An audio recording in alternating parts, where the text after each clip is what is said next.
To order, the senators will please take their seats. Those persons not entitled to the privilege of the floor will please retire to the gallery.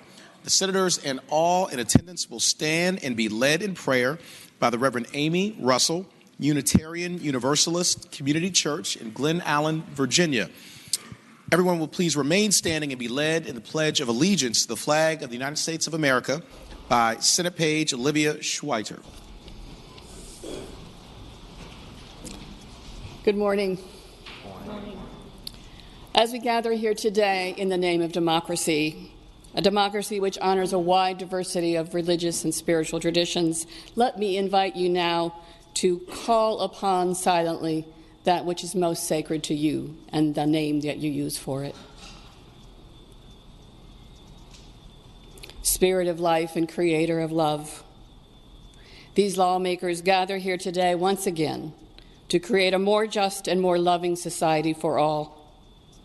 We ask that they be granted the wisdom and openness to work together, seeing new possibilities for good governance. With the day of honoring Dr. Martin Luther King Jr. nearly upon us, we pray that everyone will heed King's mission of nonviolence and remember his words, "Darkness cannot drive out darkness. Only light can do that. Hate cannot drive out hate. Only love can do that." May we honor this legacy by finding light and love in all that we do together. Amen, and blessed be.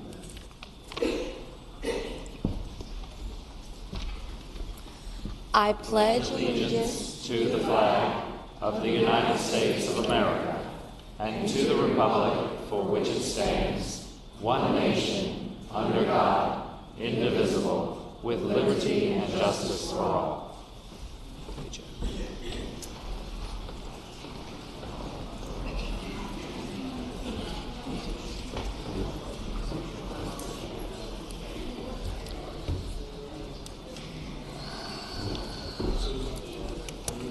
Clerk will call the roll. All those in attendance will please record their vote aye. The clerk will close the roll.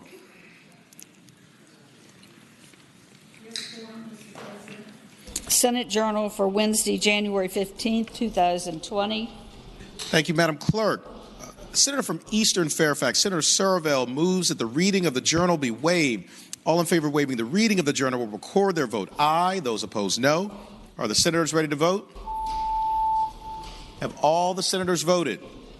Do any senators desire to change their vote? Clerk will close the roll.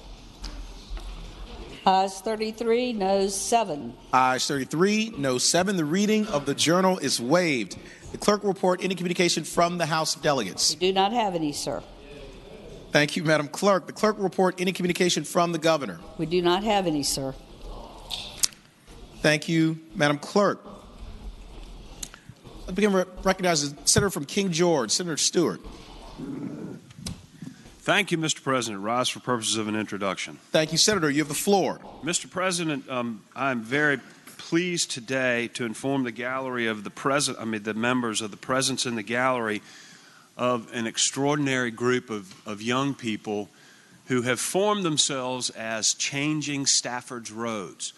And you'll hear a little bit more about how this group came to be as we talk and debate a bill that will come before the body later. But I'll just say at this point, they are incredibly impressive young people from Stafford County, Virginia, and they took a tragedy and tried to move forward and make something positive from that. And I'm very, very proud of them. And I'd ask you to offer them the warm welcome of the Senate. I thank the... okay.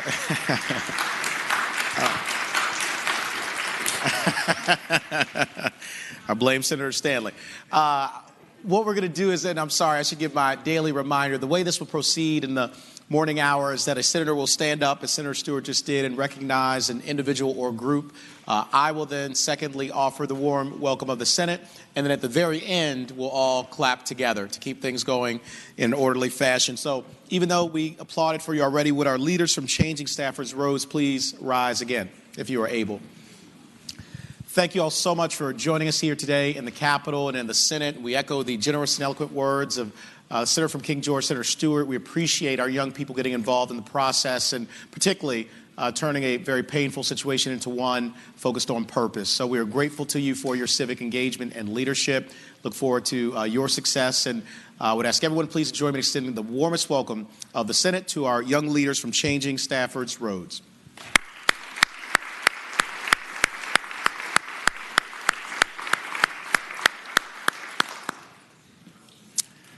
Senator from Rockingham is not in a seat. So let's go with Senator from Franklin County, Senator Stanley. Thank you. Good morning, Mr. President. Morning, Senator. Mr. President, I rise for the purpose of two introductions. Senator has the floor. Thank you, Mr. President, members of the Senate, and those in the gallery. I have a distinct pleasure of introducing first people from my district and my area, and especially from the Carlisle School. We have a foreign exchange student named Yifan Di. He is from China. I met him this summer while we were campaigning, and he has an extreme interest and a really open mind in terms of learning more about government as he spends time here in the Commonwealth of Virginia. So I invited him to come up and spend a day with us, watch the process in the committees, and also to here on the floor.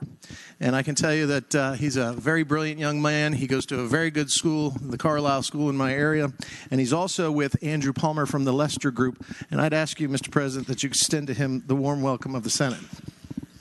I thank the Senator. Would Yifan Di and Andrew Palmer please rise to the gallery if you are able? Thank you guys. You guys are quick learners. Again, Senator Stanley, always at the heart of trouble. I want to thank you all so much for joining us today. Yifan, thank you for your tremendous work and leadership, and we echo the eloquent and generous words of the Senator from Franklin County. Please give our best to your friends at the Carlisle School, and Andrew, thank you for your tremendous work as well. I would now ask everyone to please join me in extending the warmest welcome of the Senate to our two distinguished guests.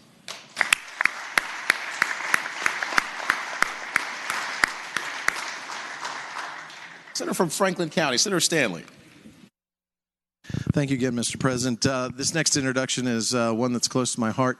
As you know, Mr. President, and those in the Senate also know that criminal justice reform has been something that is very important to me.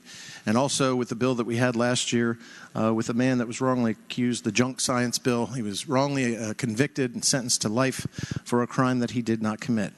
Well, today the Lord brought me Darnell Phillips. Darnell Phillips from Virginia Beach, Virginia, was wrongfully convicted and for a crime that he did not commit, and was sentenced by this government to 107 years in 1991 prison. He was only released September 25th, 2018, Mr. President and members of the Senate. This is, of course, why we fight, to make sure that we get it right.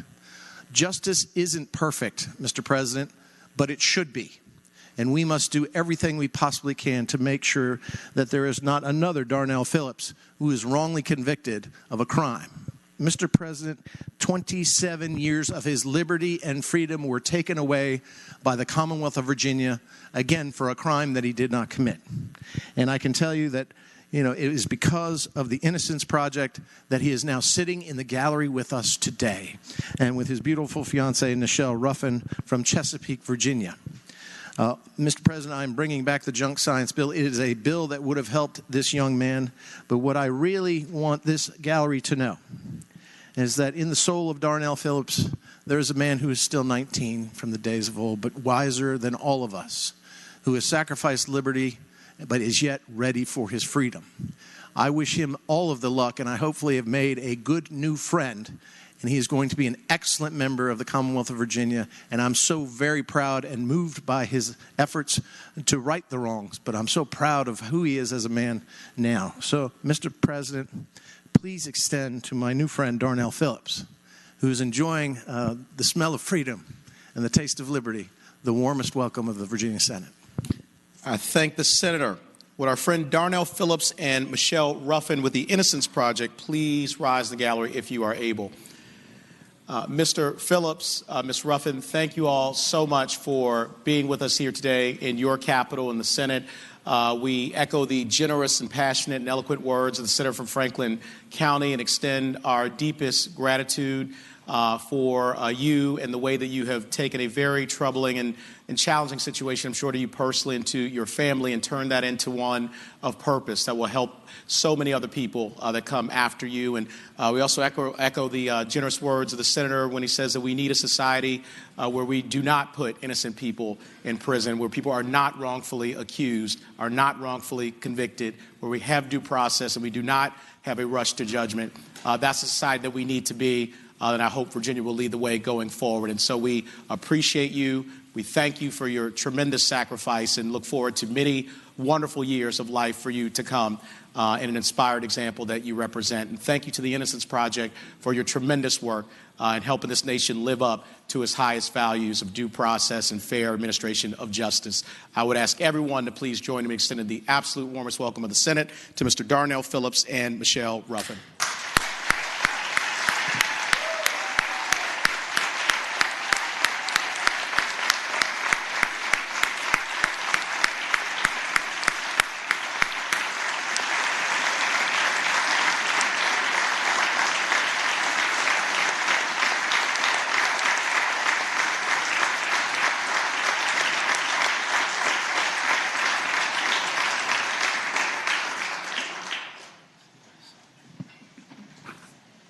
Senator from Rockingham, Senator Obenshain. Thank you, Mr. President. Rise for an introduction. Senator has the floor. Mr. President, today we have groups from across Virginia advocating on various issues as we do every day. And, you know, we are a capital that welcomes our citizens with open arms. We invite our citizens to come be advocates on issues that are important to them. I know that each day we look forward to this. I know that you know, the most popular day is coming up on Monday, in which traditionally every year citizens from across the Commonwealth come to advocate on a wide variety of issues. Today, we're joined in the gallery by a group from Harrisonburg and Rockingham County who are here advocating on business issues. They're here in acknowledgement of the fact that Virginia is the #1 state in America in which to do business. And I suspect that they are here in hopes that they can convince members of the General Assembly to keep Virginia #1 in the country in its policies and practices and its laws, making sure that we protect our right to work laws, making sure that we protect the free market. Mr. President, I would ask you to extend the warm welcome of the Senate to the representatives from the Harrisonburg-Rockingham Chamber of Commerce who are here today advocating on issues relating to keeping Virginia #1 in the country as best state to do business. I thank the Senator. Would our friends from the Harrisonburg-Rockingham County Chamber of Commerce please rise to the gallery if you are able. Thank you all so much, this large, wonderful group of leaders in our private sector and our civic and business communities. We are grateful for all that you do in Rockingham County and also in Harrisonburg. And we echo the eloquent words of your Senator, Senator Obenshain. We're very appreciative. Virginia, in the last couple of years, as he mentioned, has climbed back up to #1 in the nation to do business and providing opportunity for families, people to get a good job, support themselves, their communities, and their families. And so we appreciate all that you contribute to making that happen. It's a wonderful, beautiful part of the Commonwealth of Virginia. And I would ask everyone to please join me in extending the warmest welcome of the Senate to our leaders from Rockingham County and Harrisonburg Chamber of Commerce.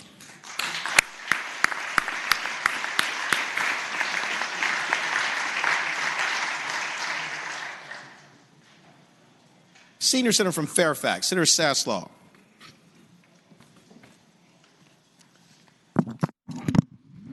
Mr. President, I rise for purposes of an introduction. Senator has the floor. We're joined in the gallery today by a group of people from the Fairfax County Democratic Committee. It's called 50 Plus, not from the standpoint of numbers, but the age category.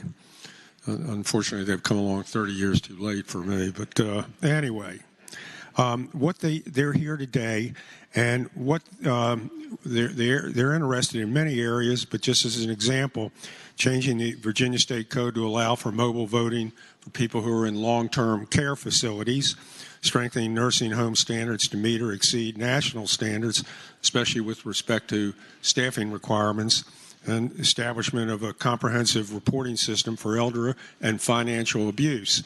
And they're here today with one of their leaders, Ms. Terry Matlaga, also, of course, from Fairfax. And I would ask that you extend a generous welcome to them, and because I think they're doing a lot of good here. I thank the senator.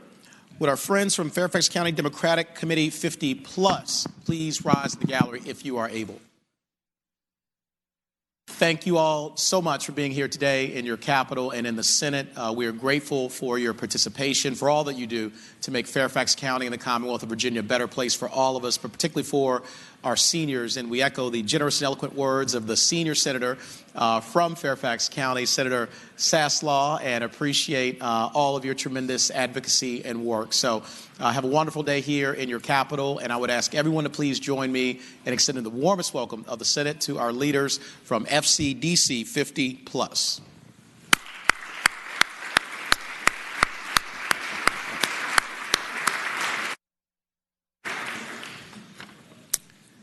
Senator from Fauquier, Senator Vogel. Thank you, Mr. President. I rise for purposes of an introduction. Thank you, Senator. You have the floor. Mr. President, I would like to direct your attention in the gallery to a number of people who are visiting the Capitol today to advocate for licensure for music therapists. They were here last year, and they did an amazing job, and they are back this year with a bill that we hope now will pass. A few of them, I believe, are also in the House gallery, but I'd like to recognize them. It's Cassie Byers, Kelsey Tafaro, Nathan Chuba, Shelby Schrader, Melissa Owens, Molly Luck, Tracy Bodish, and they're here with two interns, Nicole Harney and Anthony Casaru. And so I wish that you would ask the body to please extend to them the very, very warm welcome of the Senate and thank them so much for all their advocacy. Thank you, Mr. President. I thank the senator. Would our friends from the Music Therapy Group please rise in the gallery if you are able? Thank you all so much for joining us here today once again in the Senate and the Capitol. It was great to see you last session, and also wonderful to see you again in this session advocating for such an important cause and for helping so many people throughout the Commonwealth of Virginia. And we echo the eloquent and generous words of your senator from Fauquier, Senator Vogel. I know she's deeply appreciative of all of your work in the community, so you're welcome back here anytime. And I would ask everyone to please join me in extending the warmest welcome of the Senate to our distinguished guests.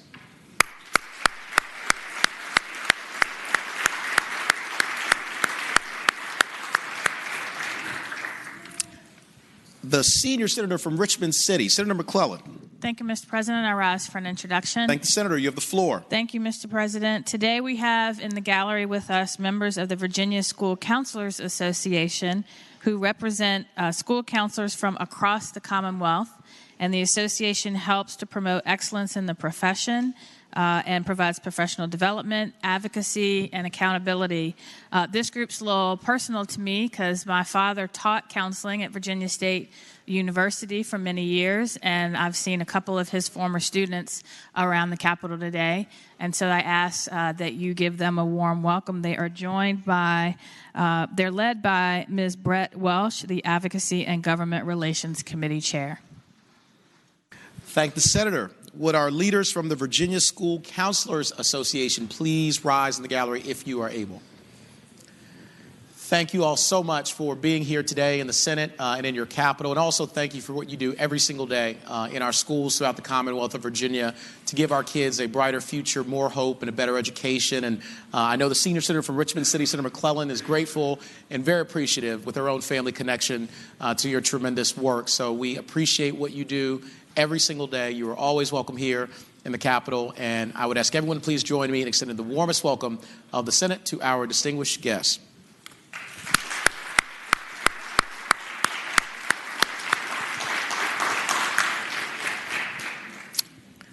Senator from Mecklenburg, Senator Ruff. Thank you, Mr. President. I rise for introduction. Thank you, Senator. You have the floor. Joining us in the gallery today, we have a group of members and supporters of the Alzheimer's Association. I ask you to give them a warm welcome. I thank the senator. Would our friends from the Alzheimer's Association please rise in the gallery if you are able? Thank you all so much for being here today. Thank you for your tremendous advocacy in such an important issue that impacts really all of our families and all of our communities. And we're grateful for your dedication and your commitment to fighting for those who often don't have a voice. And so we appreciate what you do every single day to make our Commonwealth better and to rise. And we echo the eloquent and generous words of Senator from Mecklenburg, Senator Ruff. And I would ask everyone to please join me in extending the warmest welcome of the Senate to our leaders from the Alzheimer's Association.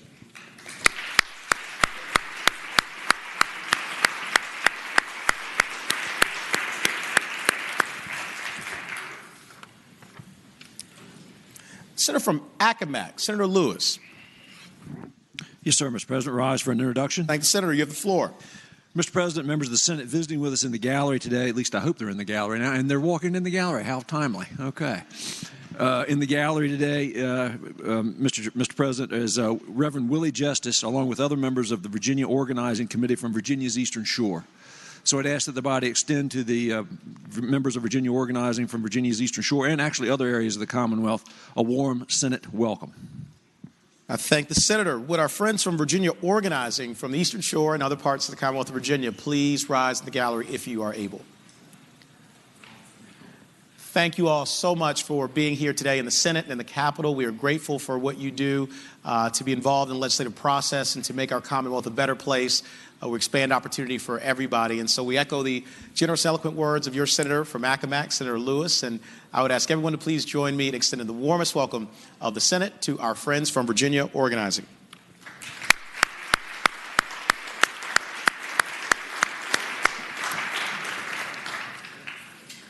Senator from Henrico, Senator Donovan. Thank you, Mr. President. I rise for the purpose of an introduction. Thank the senator. You have the floor. Mr. President, I hope that we can give a warm thank you to the Reverend that gave our invocation this morning. I think it is right and just that we start with prayer and frame our day accordingly. And so today we were honored to have the Reverend Amy Russell from the Unitarian Universalist Community Church in Glen Allen, and I hope you will extend the warm welcome of the Senate to her. She is also accompanied, by Joe Evans. I thank the senator. Would Reverend Amy Russell and Joe Evans please rise in the gallery, if you're able? Reverend, thank you so much for that beautiful prayer and for getting us off to such a great start. This is not your first time giving the prayers you noted, but we are very grateful for what you've done today and also your moral leadership here in the Commonwealth of Virginia. And Joe, thank you for accompanying the Reverend and for being here today in support. We are grateful to you both. We echo the eloquent and generous words of Senator from Henrico, Senator Donovan, and I would ask everyone to please join me in extending the warmest welcome of the Senate to our two distinguished guests.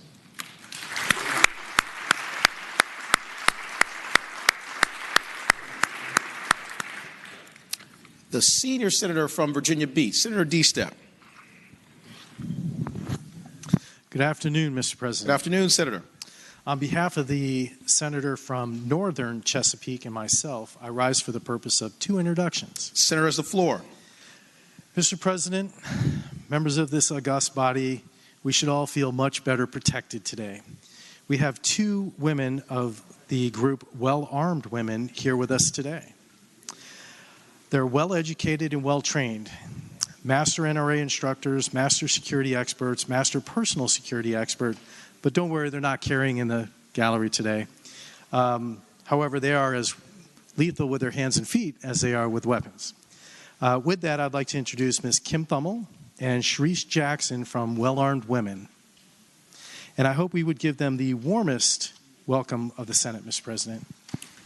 I thank the senator. Would Kim Thummel and Sharice Jackson please rise in the gallery if you're able? Kim and Sharice, thank you all so much for being with us here today in the Senate, in your Capitol. We are grateful for your participation and for all that you do, particularly keep our community safe. And I know that the senator from Virginia Beach and from northern Chesapeake are also deeply, personally, very grateful to you both. So you're welcome back here anytime. And I would ask everyone to please join me in extending the warmest welcome of the Senate to our two distinguished guests.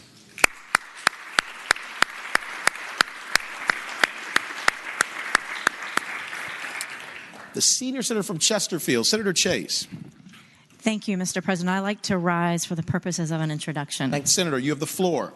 Well, I rise today for an introduction. The person I'm introducing today really needs no introduction, and that is my former seatmate, Tom Garrett, Senator Tom Garrett, who is actually sitting in the gallery today. I think I was kind of rough on him because he ended up running for Congress. I don't know if I'd take that personally or not, but I'm delighted to have him here. I think he is one of the most brilliant attorneys, just so articulate. And I'm just so thankful that he's here today and just have so much appreciation for him as a mentor for me here in the Senate. Thank you, Mr. President. I thank the Senator. Would our friend, former Senator Tom Garrett, please rise in the gallery if you're able? Senator, thank you so much for joining us once again here in your Senate family. We are grateful to you for your leadership in Virginia over the course of many years and for what you've done for the Commonwealth and for the country. And we echo the generous words of your dear friend and former seatmate, Senior Senator from Chesterfield, Senator Chase. And you have so many friends here who I know want to greet you warmly. And so I would ask everyone to please join me and extend the warmest welcome of the Senate to our friend, former Senator Tom Garrett.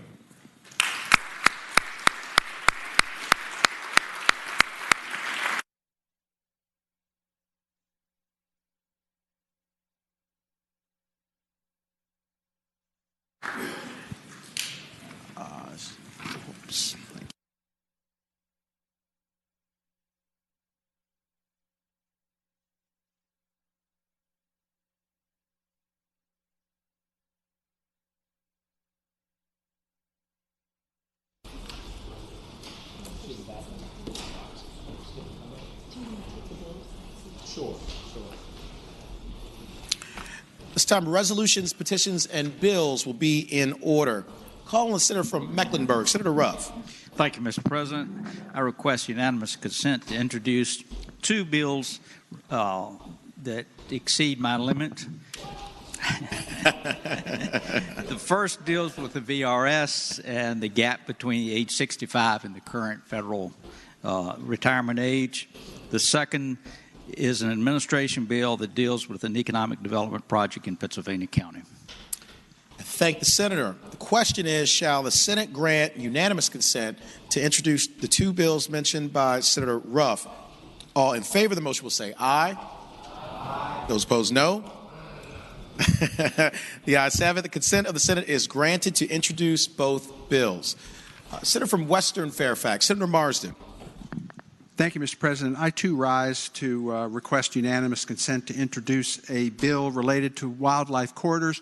A wrong bill was introduced several days ago. That one will go away. This one will replace it. So, in theory, I am right with the world. But I do request unanimous consent. Thank the Senator. Question is, shall the Senate grant unanimous consent to introduce the bill mentioned by Senator Marsden? All in favor of the motion will say aye. Those opposed, no. The ayes have it. The consent of the Senate is granted to introduce the bill. Senior Senator from Richmond City, Senator McClellan. Thank you, Mr. President. I have another introduction. Senator has the floor. Thank you, Mr. President. We have members of the VA Ratify ERA with us here in the gallery, and I ask that you give them a warm welcome. I think they're still celebrating from yesterday. I thank the Senator. Would our friends from VA Ratify ERA in the gallery please rise if you are able? Thank you all so much for joining us once again today here in the Senate and in the Capitol. We are grateful for your participation and for all that you do to help the Commonwealth become a fairer, more equal place. And thank you for your many hours, days, and years of dedicated service and commitment to the Commonwealth. And so we appreciate you. Hope you're having a very good day today. And I would ask everyone please to join me in extending the warmest welcome of the Senate to our friends and leaders from VA Ratify ERA.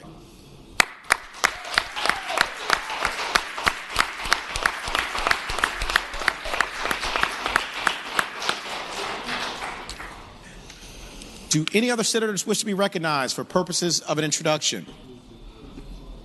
Are there any other matters to come in the morning hour? Seeing none, Senator from James City County, Senator Norman. Thank you, Mr. President. I would respectfully ask that we stand in recess for 10 minutes, and if the Senate Republicans would retire to the prayer meeting room. Thank the senators. Without objection, the Senate will stand in recess for 10 minutes.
Senate will come to order. The senators will please take their seats. Those persons not entitled to the privilege of the floor will please retire to the gallery. Madam Clerk, we'll call the calendar. Senate calendar for Thursday, January 16, 2020. Uncontested calendar, Senate bill on third reading. Senate Bill 465, a bill relating to donation by locality of in-kind resources to certain volunteer or nonprofit organizations. Senator from Spotsylvania, Senator Reeves. Thank you, Mr. President. I ask the passage of the bill and speaking to that. Thanks, Senator. You have the floor. Ladies and gentlemen, this is just a bill that will allow, basically what it says, some localities to be able to give in-kind, and I think we know what in-kind is, whether that be extra material they have, or I'm thinking a lot of when they do some of these sheriff's things where they need donations for some food and maybe balloons and that sort of stuff to certain volunteer and nonprofit organizations. Pretty simple bill, and I ask the bill pass. Thank the senator. Do any other senators wish to be heard on Senate Bill 465? Seeing none, the question is, shall Senate Bill 465 pass? All in favor of the motion will record their vote aye. Those opposed, no. Are the senators ready to vote? Have all the senators voted? Do any senators desire to change their vote? Clerk will close the roll. Ayes 40, noes 0. Ayes 40, noes 0. Senate Bill 465 passes. Regular calendar, Senate bills on third reading. Senate Bill 35, a bill relating to control of firearms by localities. Senator from Eastern Fairfax, Senator Servo. Thank you, Mr. President. I move the bill pass and speaking to the bill. Senator, has the floor. Thank you, Mr. President. Ladies and gentlemen, I'm going to walk you through this bill. It has to do with some slight modifications to local authority to regulate firearms. The first part of the bill grants localities, every locality in the Commonwealth, the authority to regulate the possession, carrying, or transportation of firearms, ammunition, components, or combination, number one, in a public building, any building owned by the locality or any building that the locality uses for local government function. Number two, in any public park. Number three, in connection with any locally permitted event. The next paragraph allows for security, such as metal detectors and things. And then the next paragraph, lines 49 through 54, basically create a notice process that says that any building, park, or any permitted event has to contain signage so that people are on notice that firearms have been restricted in those areas, so that people are on notice of that. On the next part of the next second page of the bill, there are two changes there. One basically says that in any localities that have a gun buyback program, instead of the guns being mandated to be sold at auction, the guns are to be destroyed unless the owner or the person who surrenders the gun indicates in writing that they wish the gun to be sold at auction. And then the last enactment clause under number 2, that basically just repeals a bill from the year 2000 which prohibited localities from suing firearm manufacturers, distributors, and dealers. The state has always had the authority to do it. This just removes the prohibition on local governments bringing those kinds of lawsuits. The bill is motivated by many factors, among others, that our different localities view these issues differently. They view both the carrying of firearms into buildings or into public places, whether open or concealed, differently. And this would allow localities to account for those differences. We all know of the many incidents that have occurred in recent memory, including the protest situation in Charlottesville and at the park there where the Robert E. Lee statue exists. We had a situation in Alexandria about 3 months ago where some people from Hopewell came up with AR-15s and decided to march around our farmers market because they wanted to, quote, educate the citizens of Alexandria about their Second Amendment rights. And from my perspective, this bill does not change Virginia law that much. I know there's one organization put out something that said that this destroys local preemption of local firearm laws. I have a document that DJIF puts out every year entitled The Local Firearms Ordinances. And in the DJIF document, which is online, available for the Virginia public, it has 86 different footnotes citing different local rules that have been enacted involving firearms in this state. Much of it is hunting restrictions, but there are other things, for example, prohibiting carrying loaded shotguns or rifles in your vehicle, discharging firearms from your vehicle, but there's many others. And 66 localities around our Commonwealth have already taken advantage of the local authority we've given them.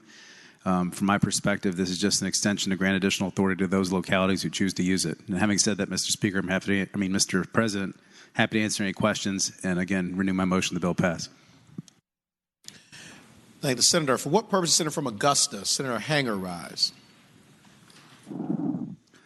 Thank you, Mr. President. I'd like to speak to the bill. Senator has the floor. Thank you, Mr. President, members of the Senate. As most of you are aware, I generally don't speak on the floor on a bill as long as the issue is being framed adequately, unless it's my bill. Although I can be fairly aggressive in committee, but generally, unless it's my bill, you won't find me getting to the floor as long as the issue is being framed and the points that I would have made are being made. Well, the point that I will make in speaking to this bill, I do oppose this bill, is that this was my bill, not this year. The year was 2002, when we put this particular code section in place in the form that it's in, which basically strengthened our preemption laws throughout the Commonwealth. And the reasons for that, the reasons are many, and I know the sponsor of the bill has indicated that he thinks that it doesn't dilute preemption because preemption has already been diluted somewhat, and it has. Perhaps it hasn't been challenged as much as it should have been, or could have been. But the truth of the matter is, we all, not all of us, but many of us, myself included, support the Dillon Rule concept, not because we want state government to be oppressive, but because we want uniformity throughout the Commonwealth. And that uniformity, certainly in the area of firearms controls and what localities can do, is critical, I believe, because people who are properly exercising their Second Amendment rights need to know the rules of engagement. And if they vary from locality to locality, you can easily get in trouble. And some of the parameters here I simply cannot support. So for that reason, in terms of what it does to the citizens in their normal pursuits of being able to protect themselves and their family as they engage in activities in and around public facilities and public properties and parks and what have you, I oppose the bill. Thank the Senator. For what purpose, the Senator from James City County, Senator Norman rise?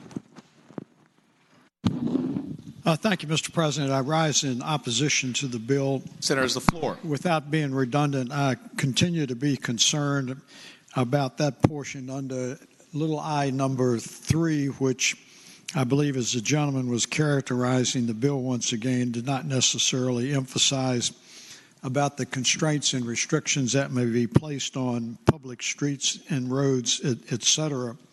And here's one of the concerns that I have, and you can always create a hypothetical situation and a what if that addresses it.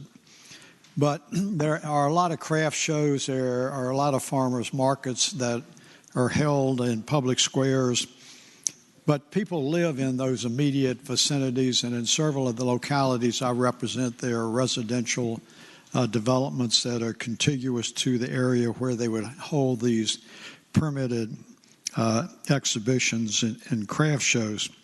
My concern is about the gentleman or the lady who leaves early in the morning for a sunrise duck hunt, and they return home to find out that in fact there is a permitted craft show that is between their home and the roadway, how they are to get home, and they are going to be effectively precluded from getting home as a result of that permit and local ordinance until that occasion is completed, and it just seems a little unreasonable to me.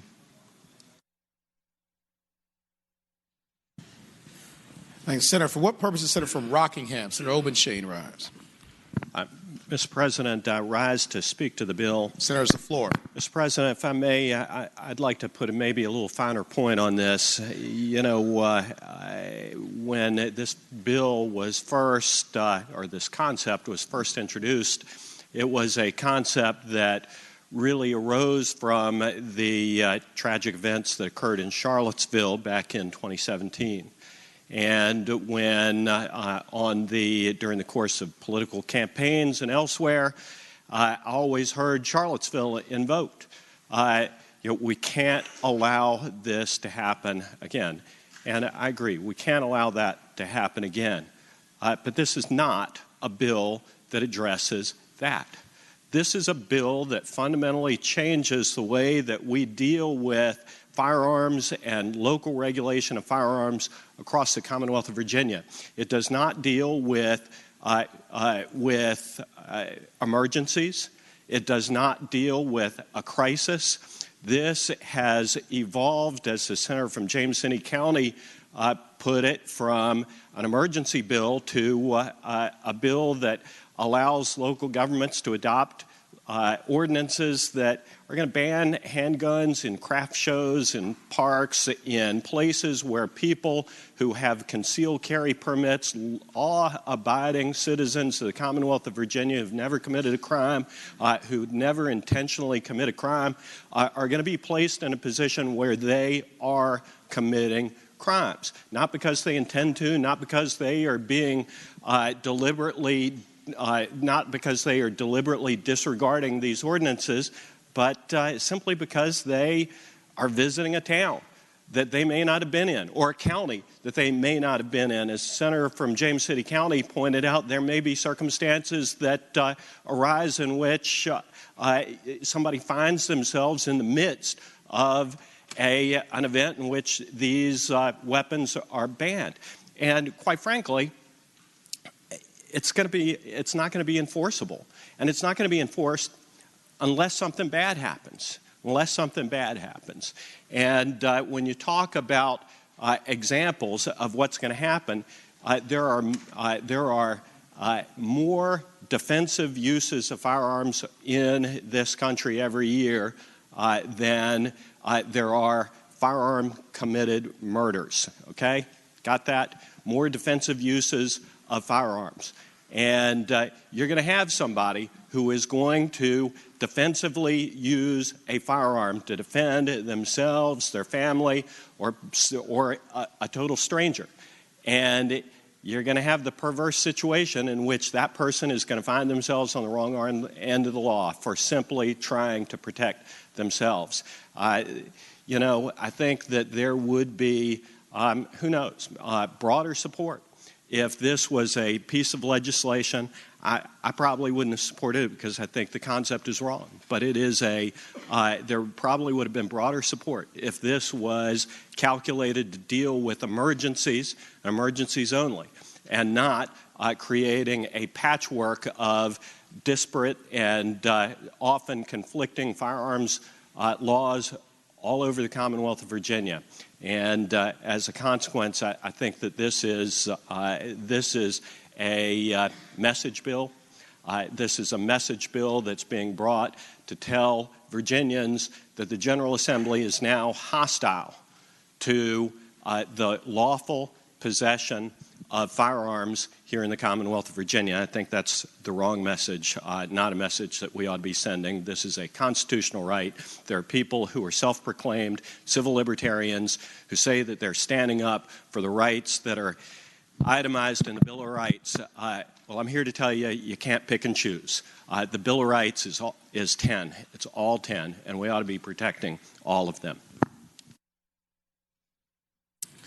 Thanks, Senator. For what purpose is Senator from Arlington, Senator Favola, rise? I'm speaking to the measure, Senator, Mr. President. I am speaking in favor of the bill, and I just want to put a few facts out on the table. I don't think we should necessarily assume that local governments will adopt ordinances that are as expansive as this authority might permit. And it is a very important element to this conversation. Local governments have to go through a very rigorous public input process or public hearing process before they adopt an ordinance. And I am sure that residents will come out and try to identify incidences where they may get caught up when they really shouldn't get caught up, so to speak. in an ordinance that would be prohibitive of a firearm. Those voices will be heard by the local government. The local government will also have the opportunity to hear voices from people who want to be safe when they enter their libraries, when their children go to recreational programs and community centers, when they as employees might go to a public building to go to work, or as a citizen to go pay your taxes in a public building. Those voices will be heard. And the local officials, as we all know, are elected. They're held accountable. They will have to make a judgment about which arguments should be addressed, how the ordinance should be addressed, and what the enforcement mechanism should be. So this is not just throwing something on the wall and seeing if it will stick. This is giving another entire governmental entity the authority to go through a very rigorous public policy process and public input process to come up with that right balance between public safety and the carrying of firearms. On that, Mr. President, I ask that the body pass this measure. Thank you. Thank the senator. For what purpose is the senior senator from Richmond City, Senator McClellan, rise? Thank you, Mr. President. Very briefly, Senator's the speaking floor. to the bill, I just wanted to respond to the statement from the senator from Augusta that we should have uniformity across the Commonwealth. Some of our localities want uniformity within their jurisdictional boundaries where there is state property. And I'll give you an example. About a month after the Unite the Right rally, there was another one planned for here in Richmond around the Lee Monument on Monument Avenue, which is state property in the middle of a residential area. The state could and did ban weapons on the circle where the Lee Monument sits, on the green space and the monument itself. On the street and across the street where people with families and children live, the city of Richmond couldn't.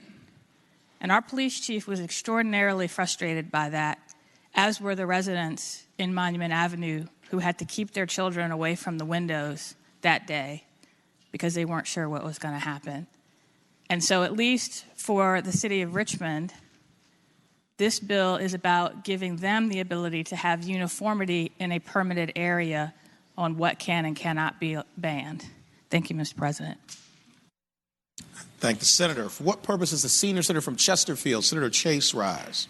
Thank you, Mr. President. I rise to speak to the measure and to speak. Senator has the floor. Thank you, Mr. President. I rise today to speak in opposition to Senate Bill 35, which basically creates yet another gun-free zone. We have over 131 localities who are subject to 131 different interpretations. And I know personally, as a law-abiding citizen who concealed carries, this is a concern to me because I do want to follow applicable laws.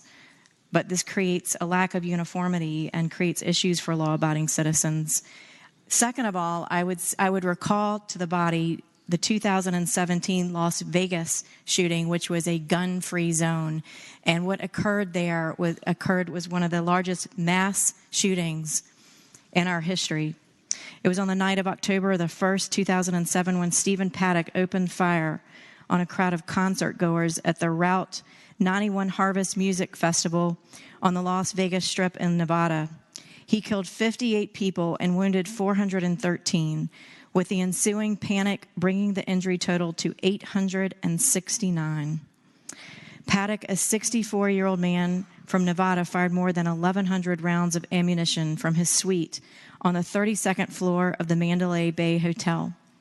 The shooting occurred between 10:05 and 10:15 p.m. Mr. President, my concern here is that we are yet again creating a gun-free zone in which innocent law-abiding citizens will be disarmed. The good guys won't have the guns. They won't be able to protect themselves. And we're basically creating a disastrous situation in which criminals will not follow the law, and it will only hurt and create victims. Thank you, Mr. President. Thank the senator. For what purpose is the senator from Spotsylvania, Senator Reeves, rise? Thank you, Mr. President. Speak to the bill. Senator has the floor. Thank you, Mr. President. I, along with the senator from Stafford, represent an area that's kind of divided by some waterways. And, you know, some might think that the senator from James City County duck hunting analogy might not be applicable to your area. But I'm going to tell you, in my area, it's applicable. In fact, it's applicable to me, to the senator from Stafford. If I wanted to go to his farm out in Westmoreland County or Montrose, I have to go across Interstate 95 through the city of Fredericksburg because there's only 3 bridges across the Rappahannock, of which the city of Fredericksburg has jurisdiction. Now, let me make no mistake about it. The city of Fredericksburg leans left, it votes left, and they're going to pass this ordinance. The only way I'm going to be able to get to Senator Stewart's house and his farm is to go all the way down south and come back through where Senator McDougal lives in Hanover and come up 301. If I'm lucky, there's no other jurisdictions there. I think we're doing a huge disservice by putting a patchwork of laws out there. They're going to restrict these people from carrying these guns. People in my district, they hunt. They like to hunt. They carry their guns. I know it's different from Northern Virginia, but you're going to cause law-abiding citizens inadvertently to get arrested. And we talked about an introduction this morning on the floor for a man who served 27 years for wrongful crime. We're taking law-abiding citizens, creating a crime that we can convict them of, no fault of their own, if it is get stopped in stupidity because they're honest people and they say, yeah, I have firearms, and some rookie cop wants to make a good arrest, they're going to have an arrest. So, Mr. President, I would just say we really need to think before we send this bill out of here and over to the House of what we're doing to some of our jurisdictions and not just Northern Virginia. Thank you, Mr. President. Thank the senator. Do any other senators other than the patron wish to be heard on Senate Bill 35? Senator from Franklin County, Senator Stanley, rise. Thank you, Mr. President. I wonder if the patron would yield for a question. Senator yield. I'll yield to my friend. Senator yield, you have the floor. Thank you, Mr. President. I'd ask my friend, the gentleman from Fairfax, if he would agree with me that this bill permits a locality who might have a gun show in their locality and a building owned by that locality to ban the possession of firearms at a firearms show. Senator's the floor.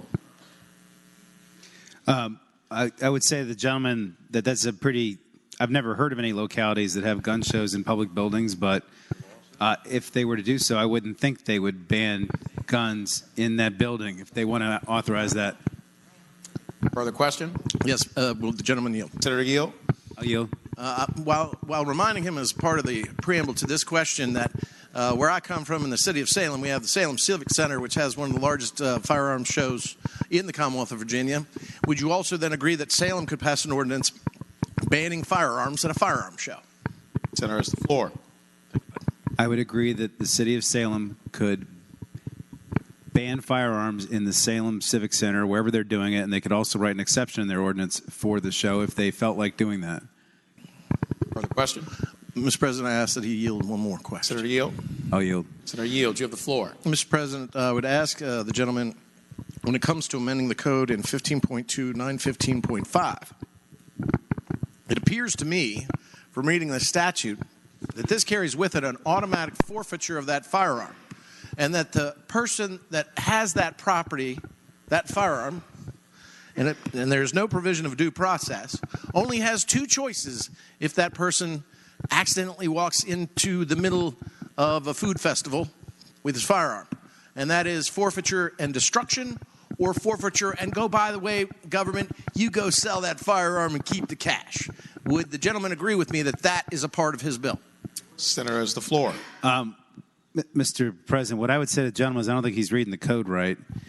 I believe that code section has to do with gun buyback programs and doesn't have anything to do with Section 15.2915, which is about 5 sections earlier in that Article 1 of Title 15.2. So I'm not sure the 2 of them are connected together, and nor do I believe that the proposed Section 15.2915, the first part of the bill, says anything about authorizing a locality to force the surrender of guns. It just says that we can authorize them to ban them. And so I think if you were to read most judges, courts, county attorneys, city attorneys reading this would say that they don't have the authority to put surrender in their ordinance.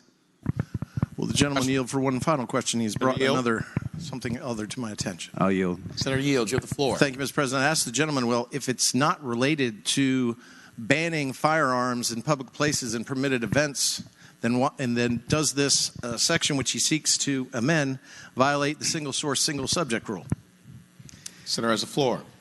What I would say to the gentleman is that's probably in the eye of the beholder. I don't think it does, but Speaker Howell went back in the day when I was in a different place, used to conveniently find that would be the case if he didn't like a particular policy. But I would say the general purpose of this bill is to refine the regulation of firearms in localities, and it fits all within that one object.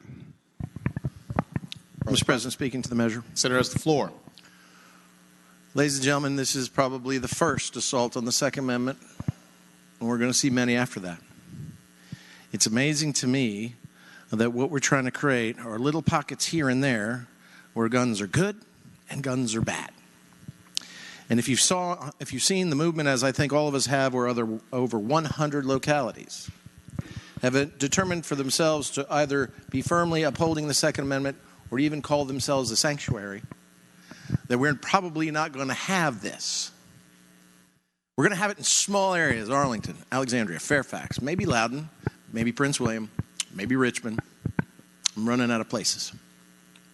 So what we're doing is recording off those parts of Virginia with the rest of Virginia. We're making one set of rules there and another set of rules here. This is not empowerment of local government to set safety standards. This is an unlawful, unconstitutional impingement on your right to bear arms. As an attorney, and I would say to my friend Scott Suravel, every amendment counts. The First Amendment.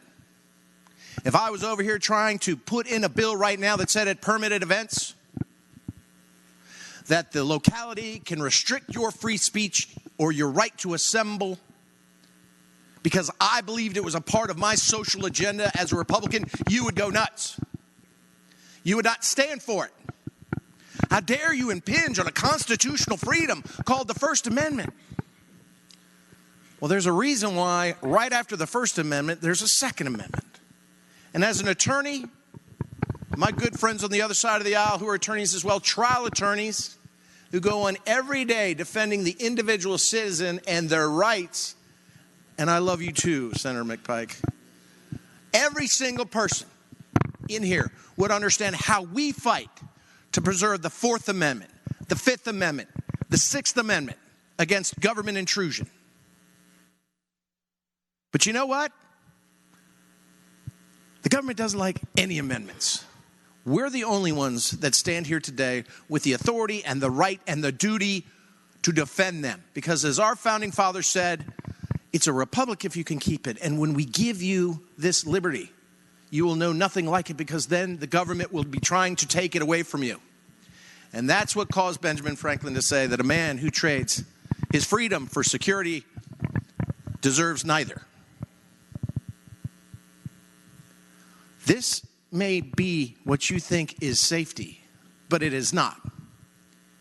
What you're trying to actually do is throw the scarlet letter that you believe because you've made a judgment about someone who lawfully possesses and owns a firearm for their own protection or otherwise. How many events, how many fish fries have there been throughout the Commonwealth? How many food festivals have there been throughout the Commonwealth? No incident, no problem.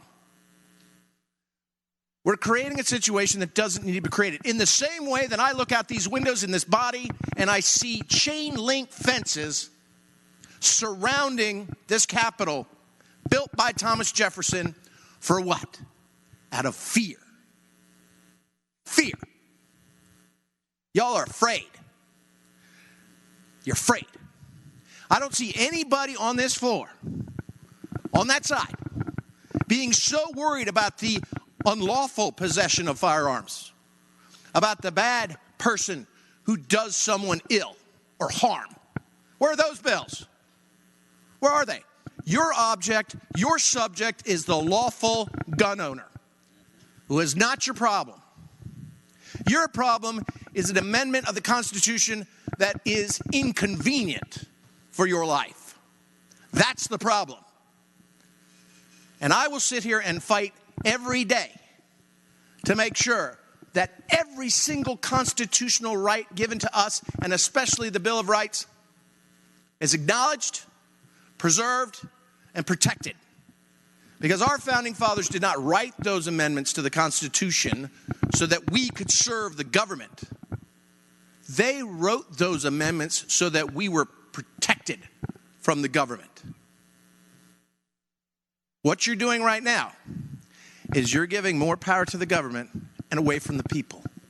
And that seems wholly inconsistent and, quite frankly, with all due respect, hypocritical from what my friends on the other side of the aisle pretend, or at least say, that they're here for.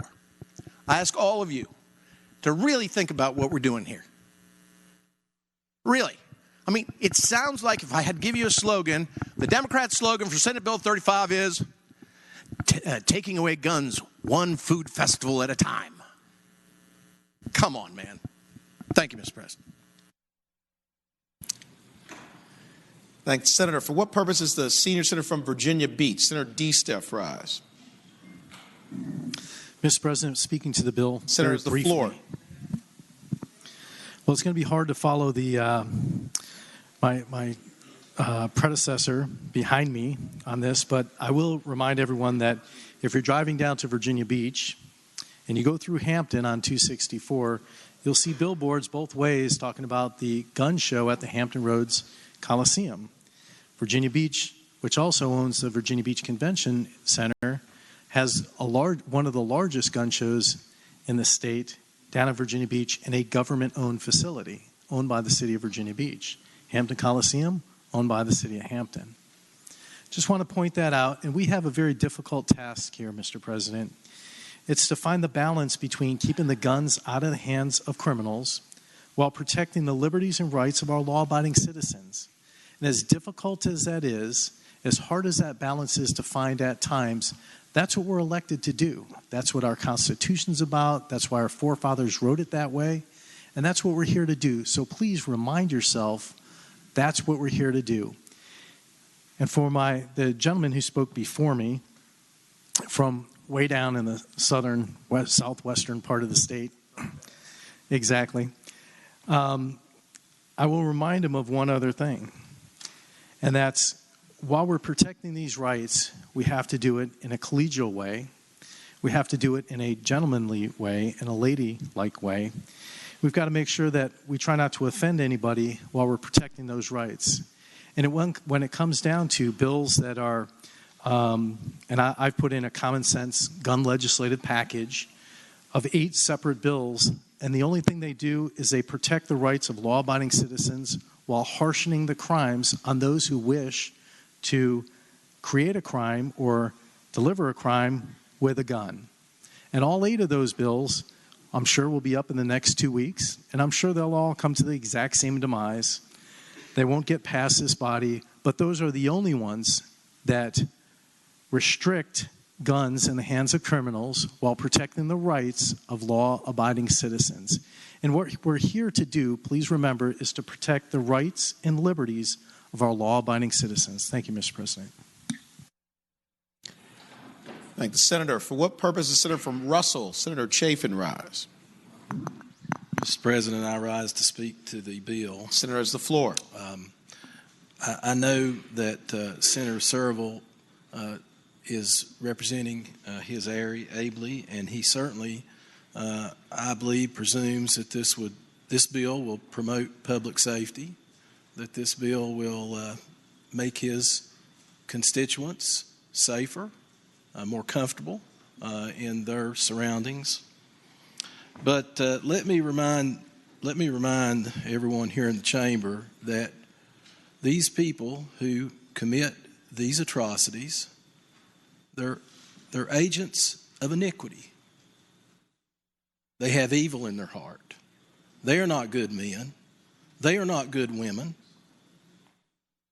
They are bad people, okay? And they rely upon something called surprise. Now, my father-in-law, who has gone on now, was a good man, and he served his country ably in the Marine Corps, both in the Pacific Theater and in Korea. And he always told me, remember, surprise is 99% of a fight. Well, these agents of iniquity know it. They understand that surprise is 99% of the fight. And that's the reason they're able to carry out and perpetrate their atrocities with such efficiencies, because they go to these gun-free killing zones. It's like shooting fish in a barrel. It didn't work out quite so well in White Plains, Texas. That didn't work out so well because there was somebody else there who said, surprise. But that was a sanctuary that they were in. It was a church. And I'm certain that that gentleman who forfeited his life to kill 2 others didn't think he would be taken out of action quite so quickly as the way that he was taken out of action. Now, those are the things that you're going to prevent with these type of legislative measures. You're going to prevent law-abiding people who have a concealed carry permit, concealed weapon, who have trained, who know how to handle their weapon, who have proficiency with their weapon, and to my knowledge, haven't committed a single crime in the Commonwealth of Virginia. The thousands and thousands and thousands of people that we have permitted with those permits are not out here committing the crimes. But you know what? They do stop them. They do from time to time bring about the disruption and the end to some agent of iniquity or some man or woman with true evil in their heart. So I just remind everybody in this body that it's the surprise that brings about the horror of the end. It's the surprise of someone dragging out a weapon. You're not supposed to have a gun. This is a gun-free zone. You're not supposed to have one. But it's that surprise that brings about these horrible results. And it's also the surprise of someone with a concealed weapon that brings about the end of that plan. Thank you, Mr. President. Thank the Senator. For what purpose is the Senator from Rockingham, Senator Obenshain, rise? Rise for a question to the Senator Serval. Will Senator yield for a question? I will yield. Senator yields. You have the floor. Mr. President, I would ask the gentleman if he would mind explaining to us what the last line of your bill does. Senator has the floor. As I described earlier, it repeals a code section which was adopted in 2000, which prohibits localities from suing gun manufacturers, distributors, and dealers. As I said earlier, the state is currently authorized to do that. This prohibits localities from doing that. Further question? Mr. President, just speaking briefly. Senator has the floor. And I apologize to my colleagues for imposing a second time. But this point is one that I think was about to get lost in the shuffle. And I think it is a very important point that is a significant change in Virginia law. And it doesn't belong in this bill. And frankly, it shouldn't just slide through. This fundamentally changes the remedies that are available. It fundamentally attacks the firearm industry. It fundamentally addresses what liberals in the Northeast have been trying to achieve for a long time, and that is to put the firearms industry out of business. I mean, this is not about safety in our communities. This is an attack on the firearms industry across the country.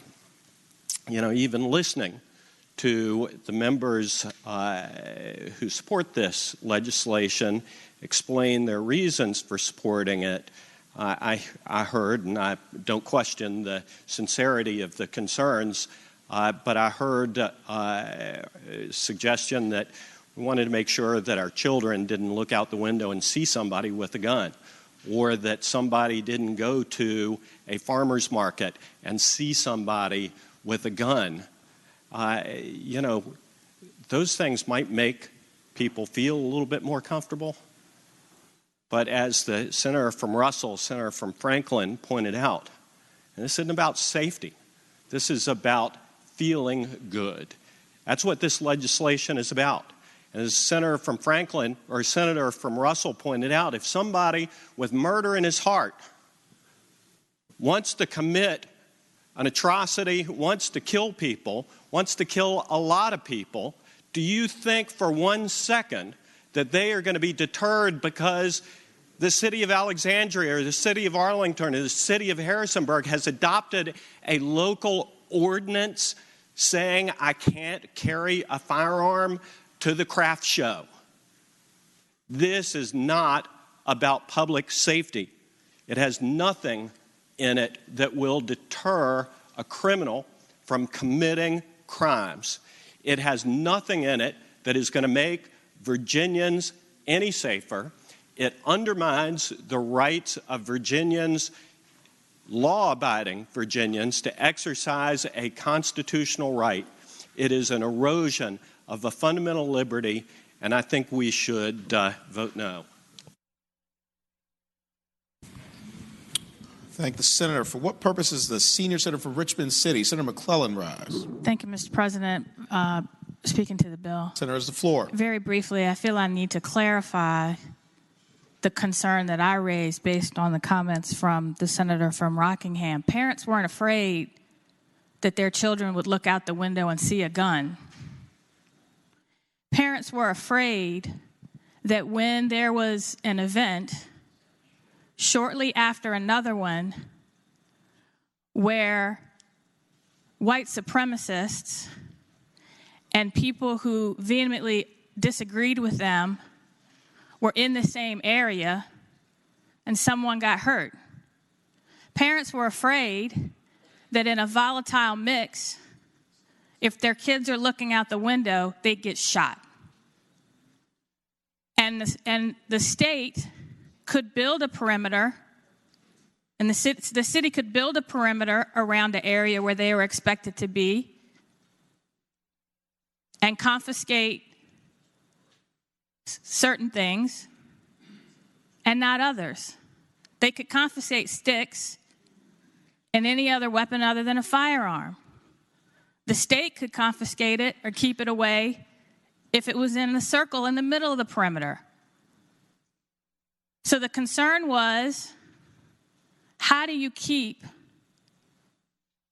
weapons out of a very volatile mix in a small area in a residential spot? I just wanted to be perfectly clear what that concern was about. Thank the senator. For what purpose is the senator from Western Fairfax, Senator Marsden, rise? Mr. President, speak briefly to the bill. Senator has the floor. As you know, I'd ask everyone to consider that there are a number of bills relating to firearms being presented before this body this year. And we can certainly pick apart each individual one as to what its impact is going to be. But at the end of the day, we're going to be judged on the totality of what we do. And the bills that have been prepared are designed to put forth a plan to reduce gun violence in the Commonwealth of Virginia, things that have worked elsewhere. But the issue here is that eventually we have to do something. 10,000 Virginians have died since 2007 here in the Commonwealth. And the citizens in this last 2 elections have spoken. We are listening to constituents. I've talked to at least 25 people who are strong Second Amendment supporters on the phone. I've spent hours and hours listening to them, listening to my constituents who don't agree with me. But at the same time, they have to realize that we're listening to our constituents who want something done. I have 3 daughters-in-law and 6 grandchildren, and every one of them has told me when I send my child out in the morning, I'm terrified that I'll never see him again. We have to do something. I wish I knew a perfect answer, but I don't. But this is a start. please consider the package in its totality, and let's not pick every one of these things apart, and let's make progress. I believe the people of Virginia have requested us to do something. Thank you, Mr. President. Thank the senator. For what purpose, the senator from James City County, Senator Norman, rise. Mr. President, I rise for an inquiry of a parliamentary inquiry. Senator has the floor. Mr. President, ladies and gentlemen of the Senate, you were very generous in listening to my diatribe about the incremental erosion of process and procedure and custom and use of tradition, and I hope that we will restore that. But my parliamentary inquiry is this, that I don't think that we should tolerate an incremental erosion of previous statutory language or that which is consistent with the Constitution. And I would invite, Mr. President, you to look at Section 15.2, 915.1, and particularly that second paragraph. And that second paragraph indicates that the right of action to bring these lawsuits is reserved exclusively to the Commonwealth of Virginia. And there is an articulated expression that localities may not do that. And with that last line the last provision on line 74, it attempts to repeal 15.2, 915.1, not a portion of it, but the entire code section. And I suggest to you, Mr. President, I would like to know if that violates the single object rule. Thank the senator for the inquiry, and we will be at ease as we consider it.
Senate will come to order. The senators will please take their seats. Those persons not entitled to the privilege of the floor will please retire to the gallery.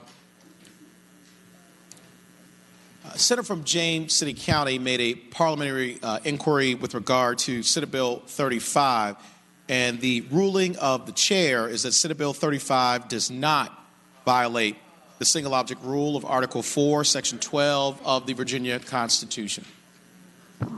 Senator from James City County, Senator Norman. With all due respect, Mr. President, I would respectfully move that we challenge the ruling of the chair, of the president. Thank you, Senator.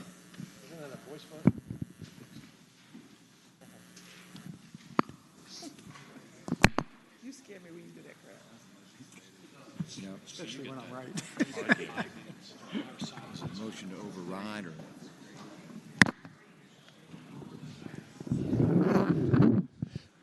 Mr. President, Senator from Fairfax City, Senator Peters. Parliamentary inquiry. How is that motion actually posed to the body?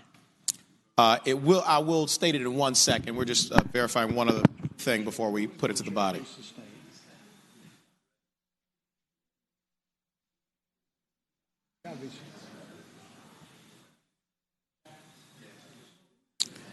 Okay, the question is, shall the ruling of the chair be sustained? All in favor of the motion will record their vote aye.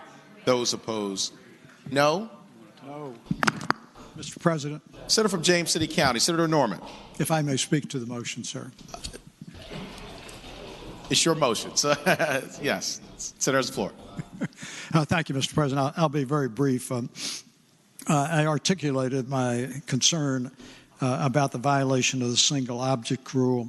I would share with you, under the Virginia Constitution, there's also a provision that the title to the bill must recite that which it is pertaining to, and there is absolutely nothing in the title that either directly or by inference refers to the repealing of a right of action to bring a civil lawsuit that is reserved exclusively to the Commonwealth of Virginia. So when it's repealing that exclusiveness to the Commonwealth, and it is granting it to localities, and therefore I would encourage the body to vote to reject the decision of the chair. And I say that with all due respect. I thank the senator. For what purpose does Senator from Eastern Fairfax, Senator Surville, rise? Speaking to the motion. Senator has the floor. Thank you, Mr. President. Ladies and gentlemen of the body, the title of the bill has to do with local control of firearms. If you read 15.2, 915.1, it also, in addition to be able to bring a lawsuit, would allow the locality to obtain an injunction against a gun manufacturer, dealer, seller, etc., control of the firearm in their locality. It's clearly within the object of the bill, and I would ask that you sustain the ruling of the chair. Thank the senator. So to reset our posture, the chair has ruled that Senate Bill 35 does not violate the single object rule of Article 4, Section 12 of the Virginia Constitution. The pending motion is, shall the ruling of the chair be sustained? All in favor of the motion and sustaining the ruling will vote aye. Those opposed, no. Are the senators ready to vote? Have all the senators voted? Do any senators desire to change their vote? The clerk will close the roll. Ayes 21, noes 19. Ayes 21, noes 19. The ruling of the chair is sustained.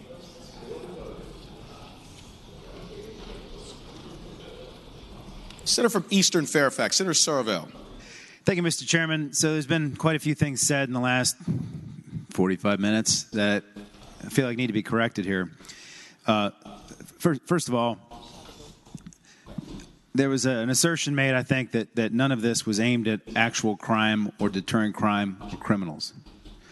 I would like to remind everybody that after Charlottesville occurred, a Ku Klux Klan Grand Wizard was convicted in Charlottesville General District Court for shooting at protesters. And I'm pretty confident that had the city of Charlottesville been able to have as a permit condition that folks can't open carry or conceal carry, that gentleman might not have had that gun to go shooting at protesters in the crowd. He would have found a different way to defend himself if he felt like he was threatened. And in fact, he was going to try a self-defense defense, and then he decided that the video didn't really play that out, and he just pleaded guilty. But in any event, that protects people. That protects people from getting injured, whether they're bystanders, other protesters, or people in the protest. I'm also excited to hear that there's a lot of enthusiasm for the Bill of Rights on the other side. I'm really excited because I'm a defender of the Bill of Rights. I represent the drafter of the Virginia Declaration of Rights, George Mason's house, where our Bill of Rights was based on. I'm really looking forward to your support on all my arguments where I think that we're passing bills that violate the establishment of religion, which is in the First Amendment. I'm looking forward to everybody voting against any immunity clauses that take away people's right to trial by jury in civil cases. I'm looking forward to everybody's support against all the medical malpractice cap, the punitive damage cap. If everybody's a believer in the Bill of Rights, a firm believer, we can't change any of them. I'm sure all of you all are going to stand with me and all the lawyers in this body and give Virginians their right to trial by jury, which our Bill of Rights says is sacred, unlike any other right. It doesn't say that about, by the way, in the Virginia 13th Amendment, which is our Second Amendment. It only talks about that about trial by jury. So I'm looking forward to your support now that you all have found Jesus on that. Now, this is also not only about Charlottesville. I heard a statement that we are putting this bill in because Charlottesville happened. That's not the case at all. Many of our localities have been asking us for this authority for years. We just chose not to introduce it because we knew it was a waste of time. Delegate Mamie Bacote, who I used to serve with at another time, put in a bill every single year about firearms in libraries. She was a dog on a bone with that. I'm sure she's happy to see this going through. But this isn't only about Charlottesville. Charlottesville only underscored the need for it and the reason for it. And Charlottesville is a big reason why the public is crying out for this. But it's not the only reason. Next point I'd like to make is about enforceability. There's some talk that this isn't enforceable. Take, for example, the AR-15 situation that I cited at the Alexandria Farmers Market. Those three guys decided to walk into a farmer's market carrying their AR-15. It disturbed pretty much everybody who was there except for those three guys. They did call the police. The police went and talked to them and asked them if they would leave. They would not. The police checked their weapons to see if they violated. There's actually a provision in Virginia Code that says your magazine in those scenarios can only have so many bullets. They checked it. They didn't violate that. The police determined there was absolutely nothing they could do to ask those gentlemen to leave. But if Alexandria adopted an ordinance prohibiting the open carry of firearms at their farmers market, the police could have done something about it. It is enforceable. Third point I'd like to make. This bill does not create gun-free zones.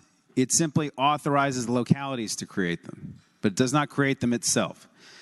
In addition to that, the localities can account for permitting issues. If there's concern about a street, or if there's concern that Senator Reeves might be driving through Fredericksburg or whatever, that can be accounted for in the ordinance. And I would also like to point out to Senator Reeves that the city of Fredericksburg has adopted an ordinance already prohibiting the carrying of loaded firearms through their city.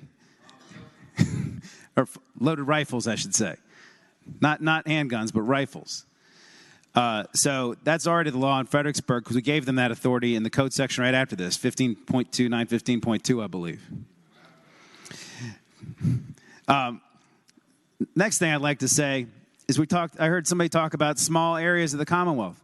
I bet you're going to see rules adopted covering about half the population of the Commonwealth. I would not call that small. In addition, I would just point out that there's not, I heard a concern that people are going to unwittingly violate the law here. Every building what this might apply to, there's going to be a sign on the door.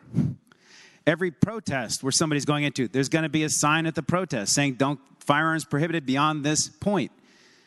It's not like you're just going to be driving through Fairfax and there's a big sign saying no guns allowed in Fairfax County because we didn't give them that authority. We could have gone farther if we had chosen to. I'm not saying we have the votes to do it, but we could go a lot further. This law is a very small, modest extension of existing law to add to the 86 local ordinances that already can exist on variations that can exist on these things. It's not a big deal. And we're not casting aspersions on gun owners. When somebody shows up at an Alexandria farmer's market with an AR-15, they're not showing up to educate the public about their Second Amendment rights. They're showing up to scare and intimidate. They're showing up to make a scene. That's what we're seeking to regulate, not to cast aspersions on them.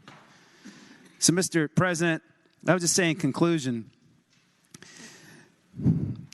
that these bills are very reasonable. They're small. They're extensions of existing law.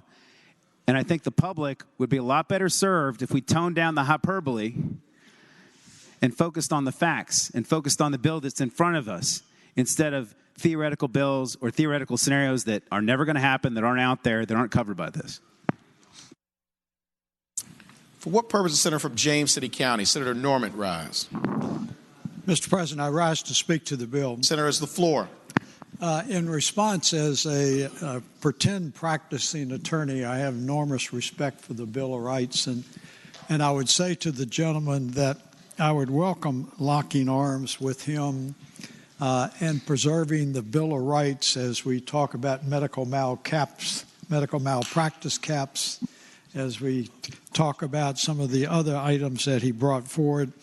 And I can give the senator some assurance that when he stops being a crusader and trespassing on the Second Amendment of the United States Constitution, I probably can deliver some votes to work with you on a collaborative basis.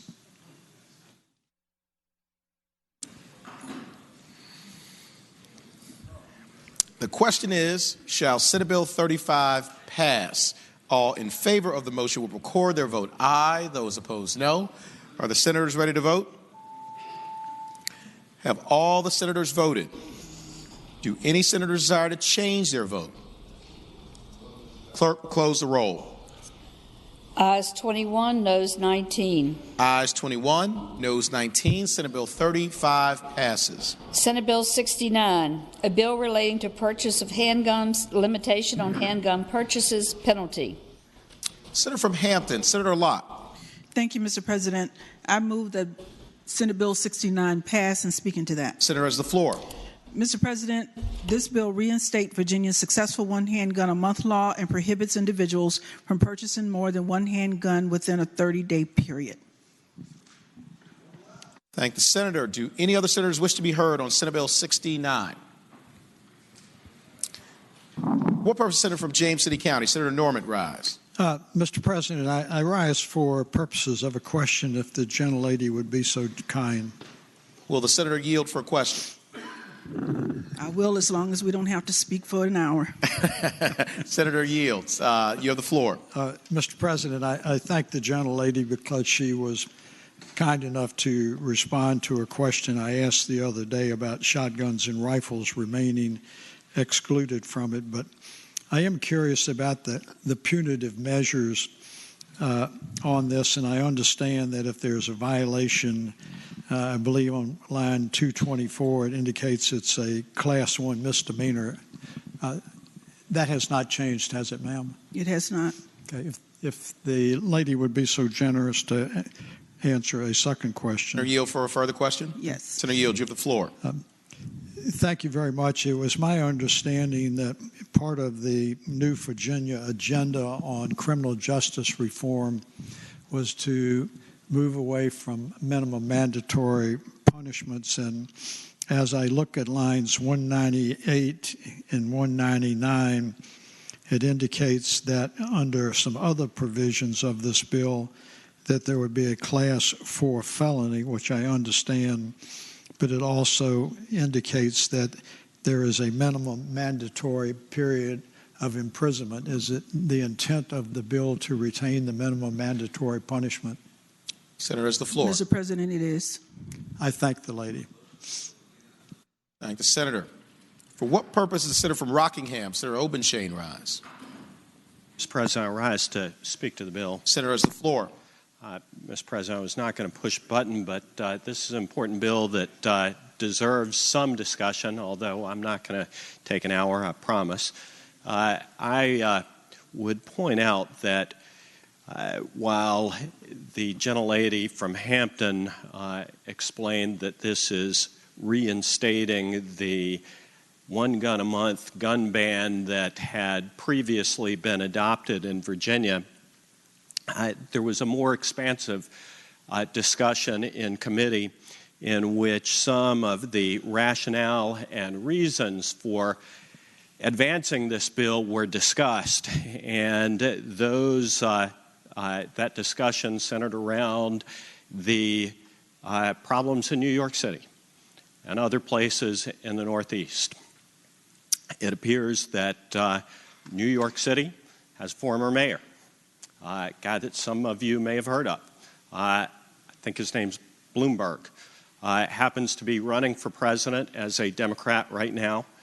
Was actually in Richmond a week ago, I think preemptively doing a victory dance over this bill. It seems that New York has complained bitterly about guns in New York. It has complained that its ban on guns has not been successful in reducing crime. As a matter of fact, since New York has aggressively stepped on the gun rights of the citizens of New York City and New York State, violent crime has not gone down, it has gone up.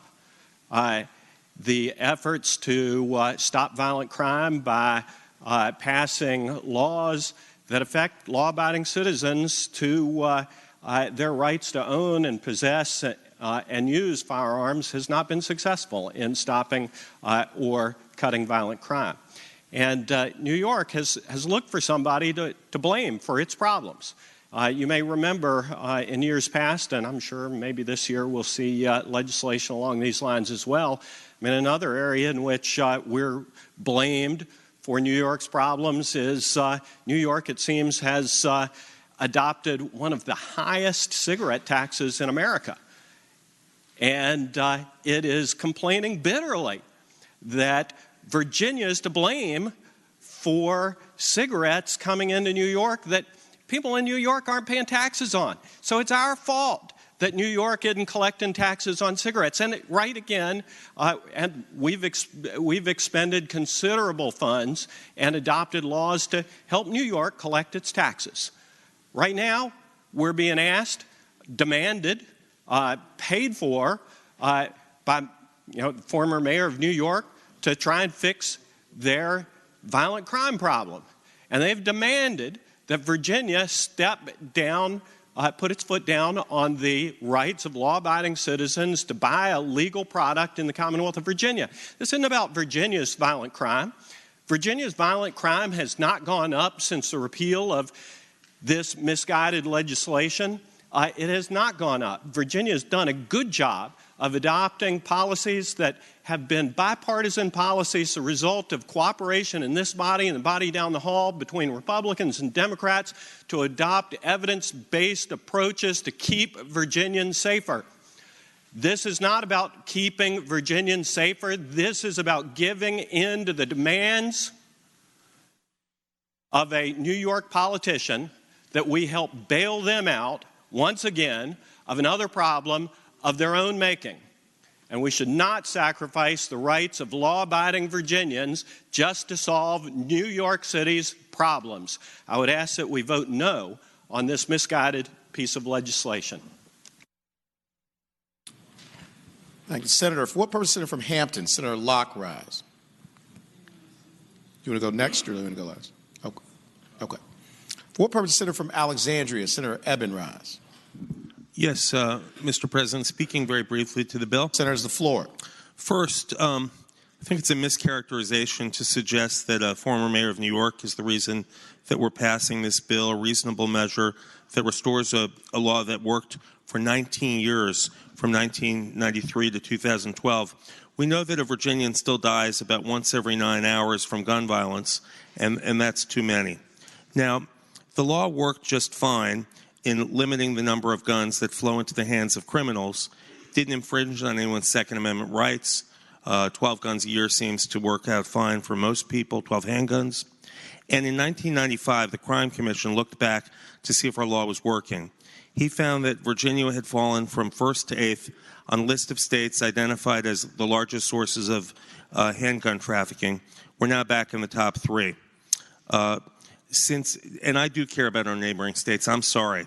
I do care about lives lost in North Carolina, D.C., Maryland, Pennsylvania, New Jersey, coming from Virginia because of our making it super easy for criminals to get handguns.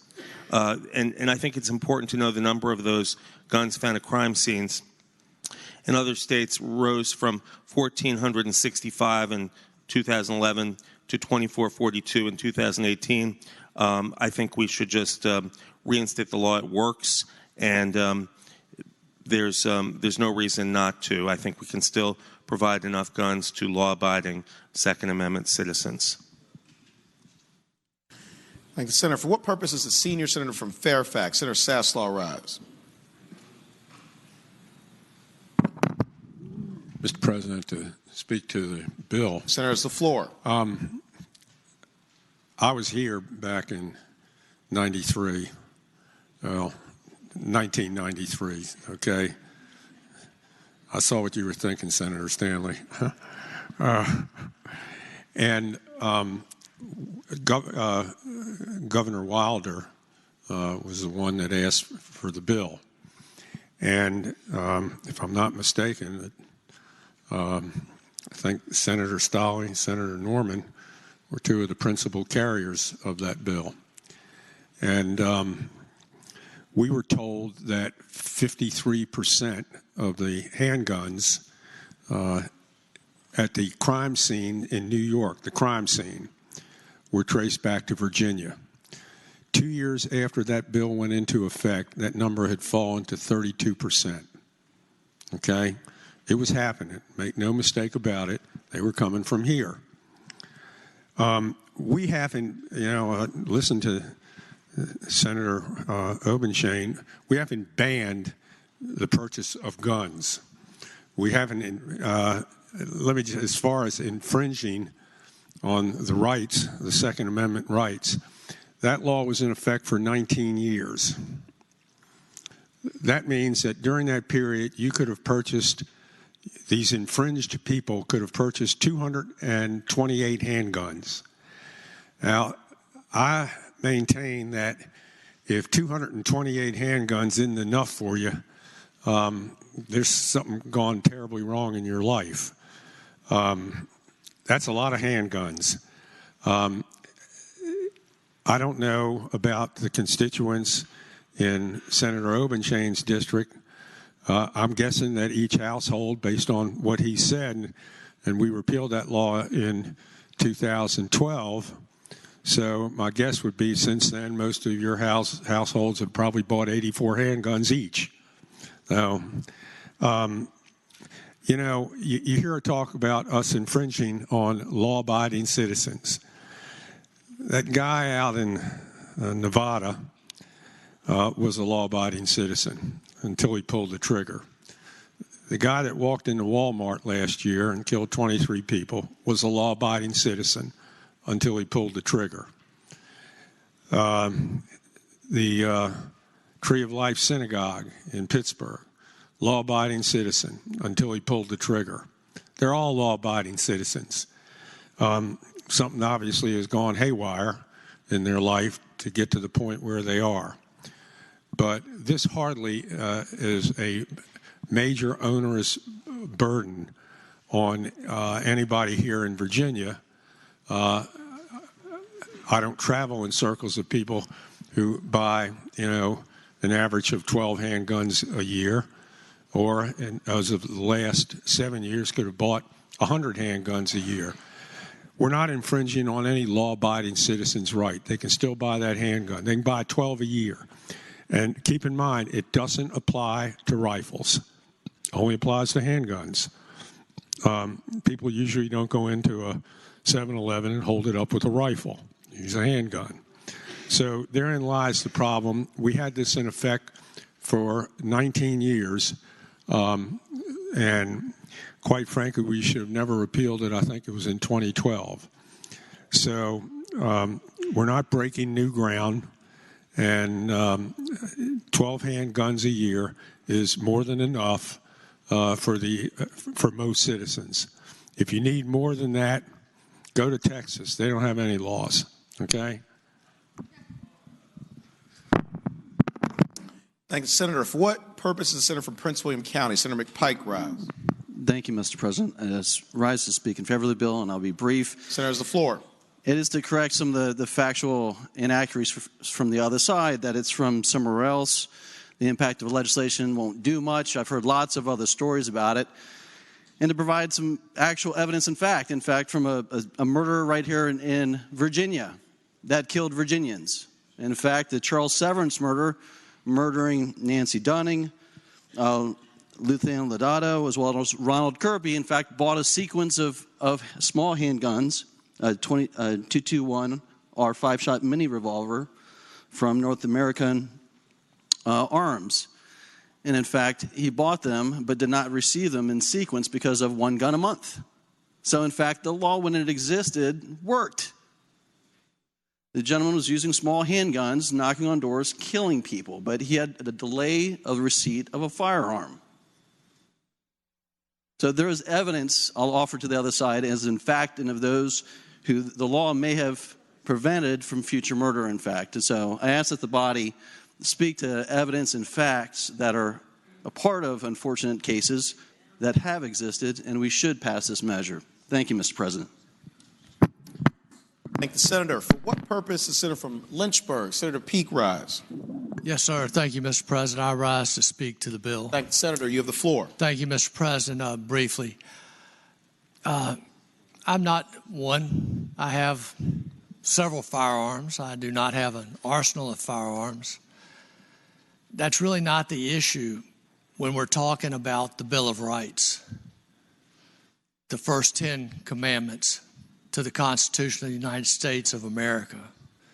And I heard the comments from the senator from Alexandria and the senator from Fairfax to the effect that if you can get one handgun a month, that's all you need, in my opinion. That's all you need to have, in my opinion. Or, unfortunately, if this bill passes, according to the Commonwealth of Virginia, well, one handgun a month is all you need, in our opinion, for your constitutional rights guaranteed under the United States Constitution, the Second Amendment. And I just submit to you to think about this a little bit. And if I came to you and we had a bill passed, if the majorities were different and the makeup of the General Assembly and the governor's office were different, and we passed a bill that, looking at the Bill of Rights, I think maybe you can only go to synagogue one time every 2 or 3 months or 6 months, or you can only go to your church one time or once a month.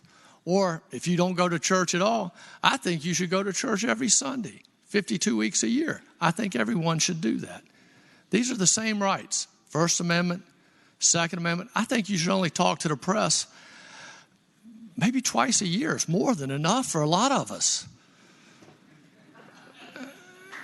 You know, these are the freedoms that are guaranteed under the Constitution. And I don't think it's our right to limit those. And that's the problem I have with this bill. I don't tell you what you should do. I don't want you telling me what I should do when these rights are guaranteed under the Constitution. Thank the Senator. For what purpose is the senior senator from Chesterfield, Senator Chase, rise? Thank you, Mr. President. I'd like to speak to the measure. Senator has the floor. Thank you, Mr. President. I speak in opposition to this bill for the simple reason, as a woman, I like to shop. And whenever I go to a gun show, I might not just want to purchase one gun a month. I might want to get 2. I might want to get 3. I was looking at a SIG 365 the other day, and it looked pretty nice. We want choice as Americans, and I think anytime that we have the government telling us how many guns we should purchase, telling us anything we can purchase, whether it's shoes, guns, health care, that's an overreach of government. Why is the government telling me, as a law-abiding citizen, that I can only purchase one gun in a month? This is about freedom of choice. This is about being an American. And a lot of times, if you think about gun shows, they only come a couple times a year. And so when I go to a gun show with my husband, I like to shop, and I might want to get multiple guns to match my purse. I don't know. But I think we should leave that right to the law-abiding citizen to choose and not limit it to just one gun. Thank you. Thank the senator. For what purpose, the senator from Northern Fairfax, Senator Howe, rise. Speaking to the bill, Mr. President. Senator has the floor. Like my seatmate, I was here when we originally passed the bill. And my recollection is that it was not passed because of gun running. It was passed, first of all, for the safety of Virginians, and secondly, for the reputation of our beloved Commonwealth. At the time, I love murder mysteries. I hate to admit it, but I love to read them. And at the time, I had been reading one, and I wish I could remember its name, but a big part of it was how these gangsters from up in the north were coming down to Virginia, down on I-95, to go to large gun stores so they could purchase all the guns they wanted. Now, at the time, that didn't strike me as all that significant. The whole gun running part was kind of interesting and embarrassing for us as a Commonwealth. But a couple years later, something happened in my family. A burglar murdered with a handgun my father-in-law in New York City. That was, of course, devastating to our family. But the question I always ask, did that gun come from Virginia? Did that gun come from Virginia?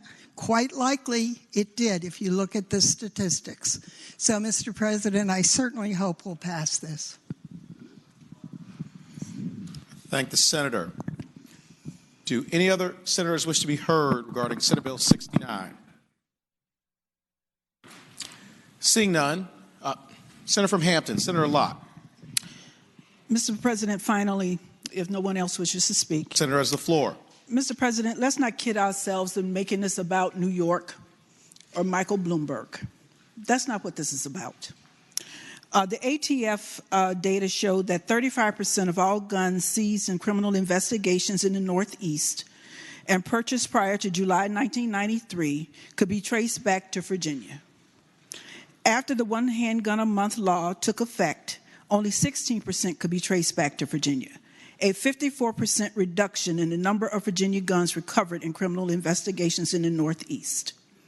So it showed that after the passage of the law, it worked. And Mr. President,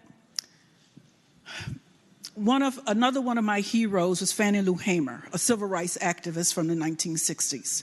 When she was asked why she gave up a large portion of her life at the age of 46 to decide to become involved in the civil rights movement, she simply said that she was sick and tired of being sick and tired.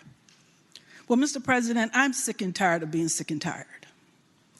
I'm sick and tired of having to talk to families whose children are being killed as a result of gun violence. I was sick and tired when I had to talk to the parent of 12-year-old Crete Briggs, who was shot in the back simply because they were at the beach and were leaving the beach in Hampton as a result of gun violence. Mr. President, I'm sick and tired of being sick and tired of gun violence. That's why this legislation is here before us today.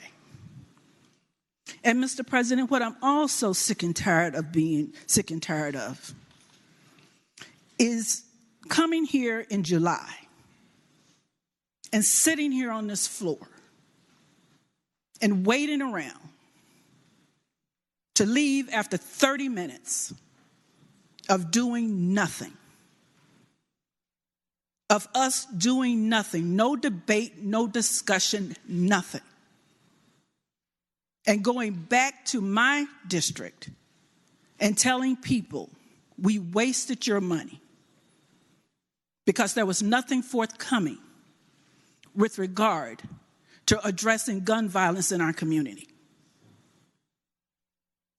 But they wanted us to do something to address the issue of gun violence in our communities. So this legislation does something. So at the very least, here we are here today, taking a stand to do something. So that's what Senate Bill 69 will do. So I again move that Senate Bill 69 pass. Thank the senator. The question is, shall Senate Bill 69 pass? All in favor of the motion will record their vote aye. Those opposed, no. Are the senators ready to vote? Have all the senators voted? Do any senator desire to change their vote?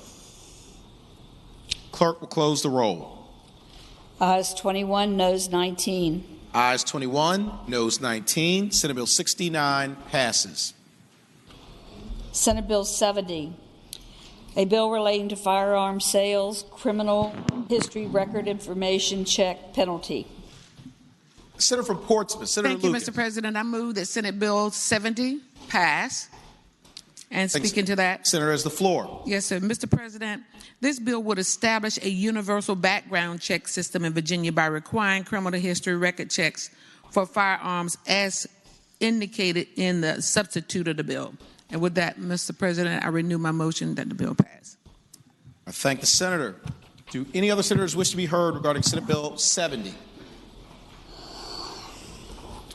Seeing none, the question is, shall Senate Bill 70 pass? All in favor of the motion? Mr. President. Senator from King George, Senator Stewart. Speaking to the bill. Senator has the floor. Mr. President, I just want to make sure I understand this, and I may have a question for the gentlelady. As I understand the substitute requires a criminal background check for all commercial transfers of firearms. I guess that's a question, Mr. President, to the gentlelady. Will Senator yield for a question? That question? Yes, sir, Mr. President. I will respond to the gentleman by saying not all transfers. As you will recall, there was an amendment that was put on my bill by the senator from Fairfax City. Gentleman that from changed. Fairfax City. Yes, sir. Okay. Will Senator yield to Senator from Fairfax City? Yes, Senator yield. You have the floor. President. Senator. Again, to the gentleman from Fairfax City, your substitute now requires a background check for all commercial transfers. Is that accurate? That's correct. I think the words speak for itself, Mr. President, if I might. There's the floor. It says no person shall sell a firearm for money, goods, services, or anything else of value. So any sale. And that would include transfers between family members. There's the floor. If it's done as a commercial sale, if it's done for money, goods, services, or consideration, that's.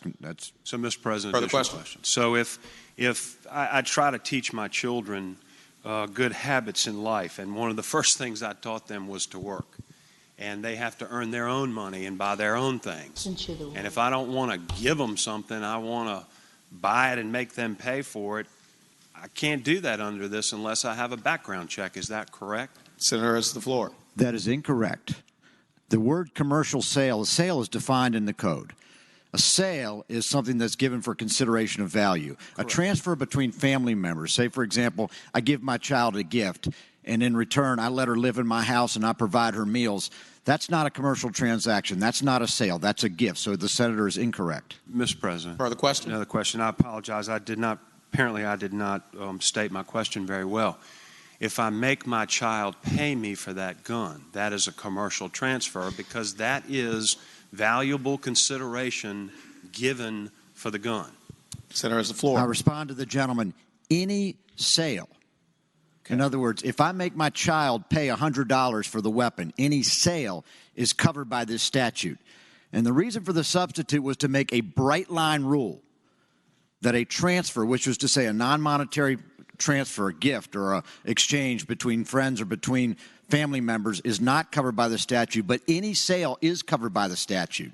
And that's so we don't have people coming in and say, well, that's my second cousin or that's my stepbrother or my blood brother or what have you. Sales are covered. All sales are now covered. Additional Further question, Mr. President. Senator And Gill. so, as he says, this extends to anyone who may be a friend of yours that you've known all of your life.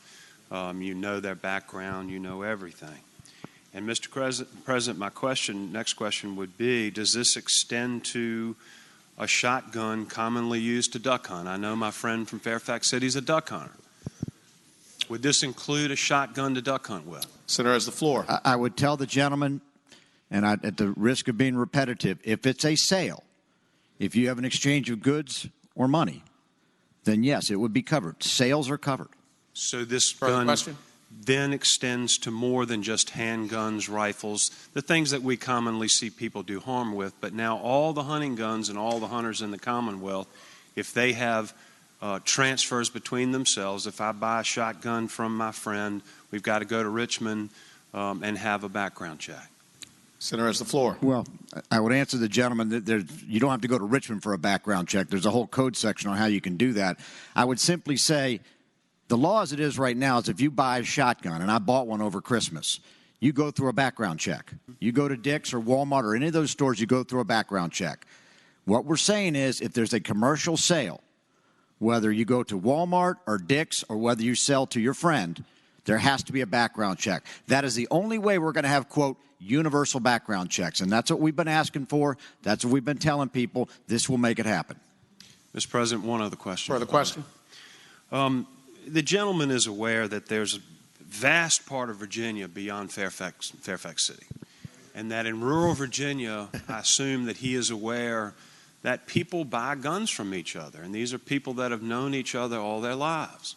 And my friend, the senator from Spotsylvania, may have an old Belgium-made Browning 20 gauge that you just can't find anywhere else, and my shoulder won't let me shoot a 12 gauge anymore, and so I want that 20 gauge that I can only find from him, and he wants to sell that to me, and I buy it for consideration so I can continue to duck hunt as an old man.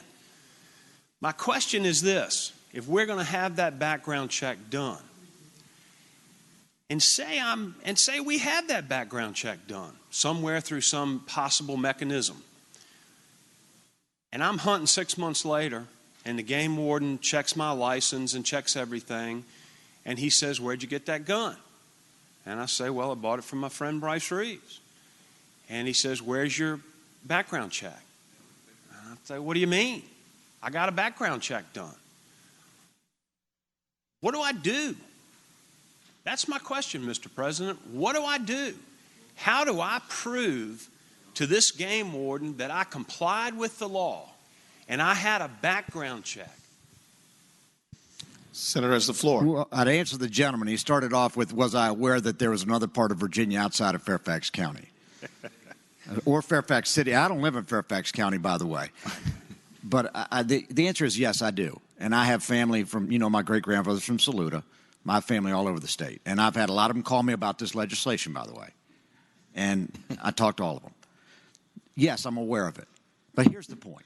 First of all, there is a mechanism to go to the state police or to a licensed firearm dealer, and they're all over the state, and get a recordation showing that you had a background check done, and to demand that from the buyer. If you come to me, Senator Stewart, and you want to buy, say, exactly my historic Enfield, which would be a curio or a relic, or say you want to buy my late father's 16 gauge, and I said, that's fine, show me your criminal background check, and you go and bring it to me, and I keep it, just like I'd keep any personal record or critical record. I'd keep that. And the short answer is, yes, it's an inconvenience. I understand that, and I own firearms. My family owns firearms. It's an inconvenience. But universal background checks must mean exactly that, sales of firearms have to come with a background check. And that's all we're saying for all sales. I thank the gentleman, and I would tell you I may be interested in that 16 gauge if you want to sell it. Speaking to the bill, Mr. President. Senator has the floor. Mr. President, I understand what is trying to be accomplished here, and you're trying to fix the gun show loophole, and I get that. I get that. I understand it. But I wish we'd stick to the gun show loophole. Because, again, what you're doing, there are a lot of good, honest, hard-working people in Virginia who, number one, aren't going to know about this law. Number two, even if they know about it, they're going to say, we don't have to worry about it. I've known you all my life. You don't have any felonies on you, and I don't. Let's just not worry about it. But I'm genuinely concerned because I'm a lawyer. And for nearly 30 years, I've defended people in criminal court on various charges. And I don't know how I prove that that individual had a background check unless he keeps that paperwork. And he's going to have it with him every time he goes out to go hunt. I'm not talking about handguns. I'm not talking about rifles. I'm not talking about AK-47s. I'm just talking about the poor old guy or gal who wants to go out and do a little bit of hunting, squirrel hunting, duck hunting, deer hunting. I'll give you the worst example of a story I've ever known. Most of my life I've been a defense attorney, but there was a period when I had a lapse of judgment and I was prosecutor for a term. And I'll never forget this as long as I live. Game warden came to me and he had two cases. They were two elderly black gentlemen, about 75 years old, and he had charged them with possession of a firearm after being convicted of a felony. When they were 19 or 20 years old, they had some little felony. It wasn't a violent felony. It wasn't an aggravated thing. It was something that was on their record. And he caught them deer hunting with a shotgun, which in my part of the world, everybody does. And I don't care what race, ethnicity, whatever you are. That's what people do because in the country you don't have malls and all kinds of stuff like y'all have. Well, do you know what the penalty for possession of a firearm after being convicted of a felony is in Virginia? It's a mandatory minimum term of 2 years in the penitentiary. And again, I looked at the game warden and I said, you don't really want me to prosecute these old guys for this, do you? They had never done anything wrong for the next 55 years. They'd lived as model citizens. Yes, sir, expect you to. I said, well, I'm sorry to disappoint you, but I don't have the heart. And so I came up with some fictitious thing and said, you can't do that anymore. And the judge and everybody agreed. And I helped them restore their civil rights so they could carry a firearm after that. But I was the exception. And I'm telling you, because I've practiced in criminal courts all my life, most of those prosecutors would have prosecuted those people because it was the letter of the law. And this is what we're setting people up for. And I'm going to tell you this on this floor today because I don't know any other way to say it. I came from a poor rural area that had just as many minorities as non-minorities, and I grew up in that environment. I came along after integration. We were all friends because we didn't know any better than to be friends. But I saw the way different people were treated differently, and it had a lot to do with the reason I went to law school, is to try to help those people that couldn't speak for themselves. These laws you pass in here today will set back criminal justice for minority communities for 100 years in the state of Virginia. And I want you to think about it. Thank the senator. For what purpose, the senator from Hanover, Senator McDougall, rise? Thank you, Mr. President. Mr. President, will the gentleman from Fairfax City yield for another question? Will Senator yield? Mr. President, went and asked the gentleman if, as I'm reading down through the legislation, and can highlight it on my version here, in 18.2.308.2:5, subsection A, it says the process shall conform to the provisions, and it lists another code section, right? 18.2.308.2:2. Is that accurate, Mr. President? Senator has the floor. If you're asking me, that's what it says. Well, that is what it says. Mr. President, would the gentleman yield for a second question? I yield. Senator yields. Mr. President, on my handy-dandy laptop, I press that and I go to that next code section. And Mr. President, I read down, and in section B3, it says, the state police shall not maintain records longer than 30 days. So, Mr. President, with that being the requirement of the bill, I would ask, after 30 days, what evidence could one have to support the fact that they complied with this now new statute? Senator has the floor.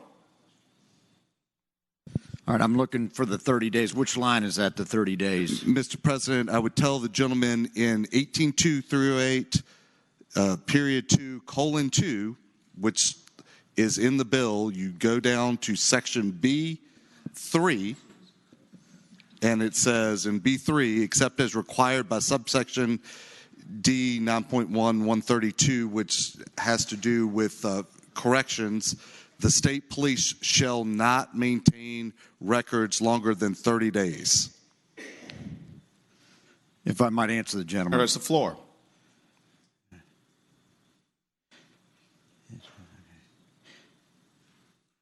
It says the log on request made may be maintained for a period of 12 months and shall consist of the name of the purchaser. I'm looking down here, the dealer ID number and the unique approval number and transaction date. So I have 12 months on lines 229 to 231. Further question? Mr. President, I would say to the gentleman, regardless of whether it's 30 days or 12 months, but that as I read that, that's 12 months, the log on request, somebody has to request that log to be 12 months, but regardless, after that 30 days or after that 12 months, how would I establish that I complied with the law? So 2 years from now, somebody comes and says, didn't you own this shotgun that now somebody else has in their possession that they say they bought from me? How would I prove that I complied with this code section? Senator's floor. You know, on April 15th, I'm going to do something very similar to this. It's called filing my taxes. And one of the things I do is after I file my taxes, I keep a copy of the return. And what I might say is when you do this transaction, I recommend as your attorney, you keep a copy of the return. Mr. President. Further question? I'd ask the gentleman, that's great, but what happens if my house burns with my copy of the receipt? Do I have any ability to go and replicate that? I would simply tell the Senator has gentleman, the floor. you can put it in the cloud. Seriously, let me answer the gentleman seriously. And that is, if you look at what it says may be maintained. And the gentleman may make a good point that the state police should keep these copies longer than 12 months, the copies of the request. And if that's your suggestion, I mean, we can certainly bring that up and put that on the docket. We still have time. You can make a unanimous request and put that bill in.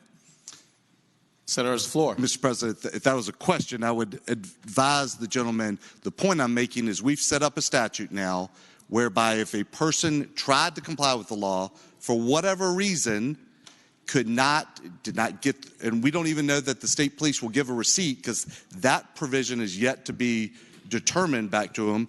But if they lose it, can't find it, they have no ability to go back and find that they complied with the law. The other version, which I am not in favor is for you to maintain a state database of gun purchases. And I think that is equally as abhorrent. But Mr. President, I would tell the gentleman, as we are finding additional ways for people to be in violation of criminal statutes and go to jail, we need to make sure that their rights are protected through that process. And I would say to the gentleman, the way the statute is currently drafted, it does not do that. I'm not sure if that's a question. I'll be happy to. A question? That was not a question. I think we're done here. For what purpose is the senior senator from Chesterfield, Senator Chase, rise? Thank you, Mr. President. I rise to speak to the bill. Senator has the floor. And speaking against this bill, Mr. President, everyone who has actually gone to a gun show and actually purchased a gun understands that we already have a criminal background check that's performed on each of us. Sometimes it can take 30 minutes up to an hour while the Virginia State Police is doing those background checks. And you know, I feel like what we're doing here is we are creating a situation where we're outright attacking law-abiding citizens, because the next step is going to be they're going to create a registry.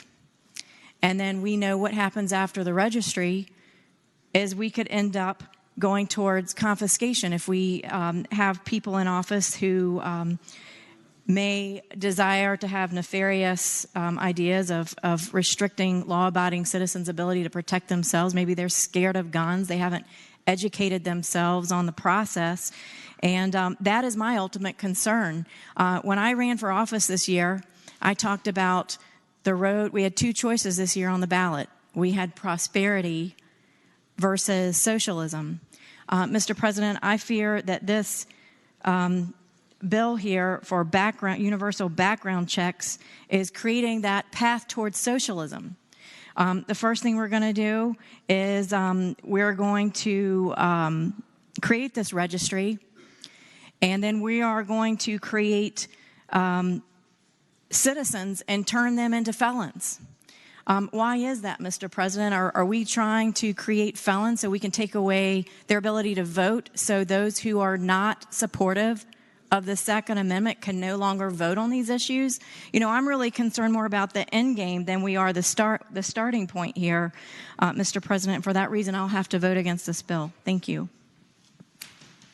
Thank the senator. For what purpose, Senator from Fairfax City? Senator Peterson, rise.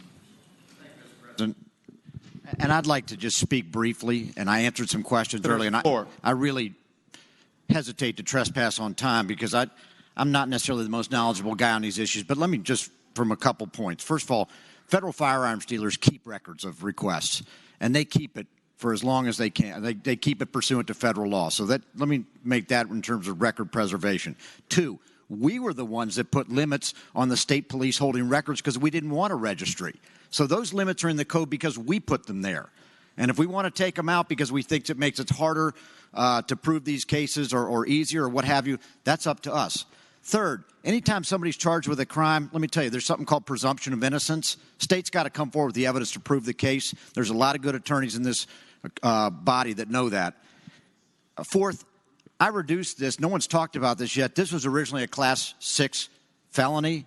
I reduced it to the Class 1 misdemeanor, just like the one gun a month, because I understand what Senator Stewart's saying. There's some people going to get caught up in this statute that don't know. I get that. And that's why I think it's important to be a misdemeanor, okay? I don't think we don't want to take away people's voting rights or anything else. But here's the bottom line, folks. We've been talking for years about universal background checks. The bill's now in front of us. Now, I understand not everyone's going to vote for it. But recognize this is the one piece of legislation of these gun bills that we've put work into, okay, that we've amended, that we've made different from what's come down from the third floor. And I think it's important that this is a deliberative body, and we have listened to people, and we've tried to, or at least we've tried to take into account concerns. And we're not going to make everybody happy. I got people unhappy all over this building at me, and that's fine. But this is a good piece of legislation. I believe it's going to save lives. And I don't want any credit for it. It's Senator Lucas's bill. She's going to get the credit. She deserves it. I don't deserve anything. But please, give me some votes on this thing, okay? Help me out. I move the passage. Thank the senator. If no other senators wish to be heard, call the patron, Senator from Portsmouth, Senator Lucas. Thank you, Mr. President. If nobody else would choose to speak on this bill, I'd just like to say that Senator's the floor. I wanted to just remind everybody that I did make a compromise on this bill because it was Senator Peterson's amendment that got it down from a Class 6 to a Class 1. I mean, yes. I would have preferred that the bill stay intact, but I understand that this is all about compromise, and that's what I did. But, Mr. President, currently only sellers with a firearms license are required to obtain the results of a criminal background check prior to selling or transfer firearms. Private sellers, including those at gun shows, are not required to perform criminal background checks. This bill is significant because the Virginia State Police conducted 446,333 firearm transfers through federally licensed firearm dealers in 2018. And of those transactions, 3,457 transactions were denied, and 1,779 denials met the criteria for arrest. Mr. President, I believe that there's a critical mass around having this bill passed, as was demonstrated through the elections in November, and so that I renew my motion that the bill pass. Thank the senator. Question is, shall Senate Bill 70 pass? All in favor of the motion will record their vote aye. Those opposed, no. Are the senators ready to vote? Have all the senators voted? Do any senator desire to change their vote? Clerk, close the roll. Ayes 24, noes 16. Ayes 24, noes 16. Senate Bill 70 passes. Senator from Bedford, Senator Newman. So your mic's not on, Senator. I want to make sure everybody can hear you.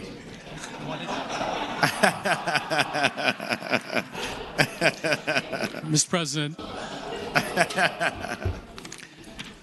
Mr. President, I like Senator Lucas, but not that much. Mr. President, I move that we consider the vote by which the bill passed. I thank the senator. Question is, shall the vote by which Senate Bill 70 passed be reconsidered? All in favor of the motion will record their vote aye. Those opposed, no. Are the senators ready to vote?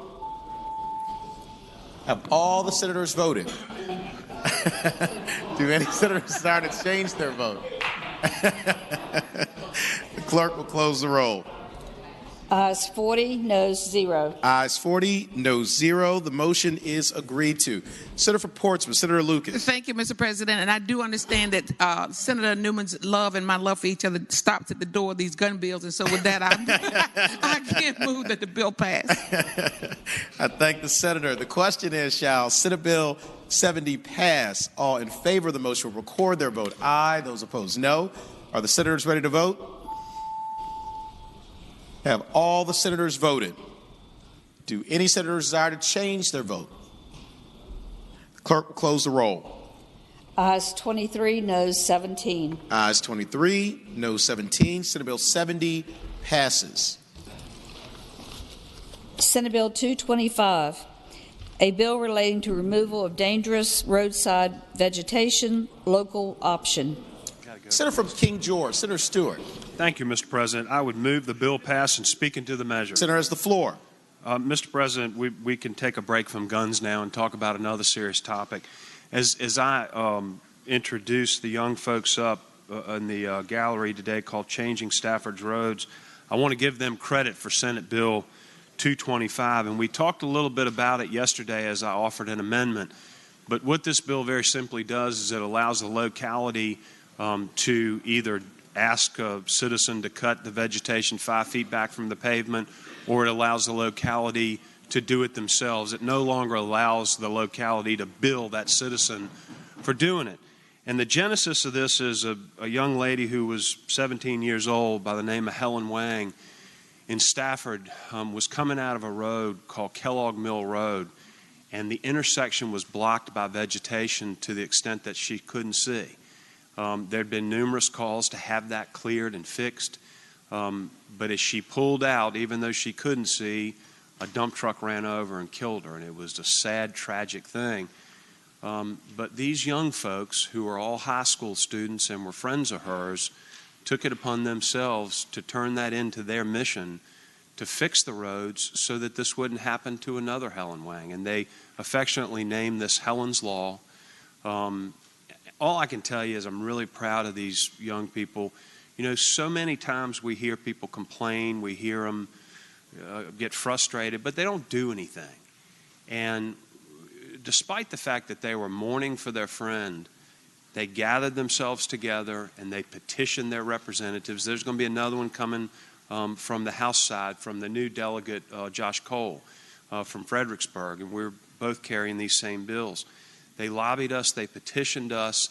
They did it the right way to address a problem in their community through the government that represents them. So I just want to say how proud I am of them, and also would like to ask you all to vote for this bill, if you would.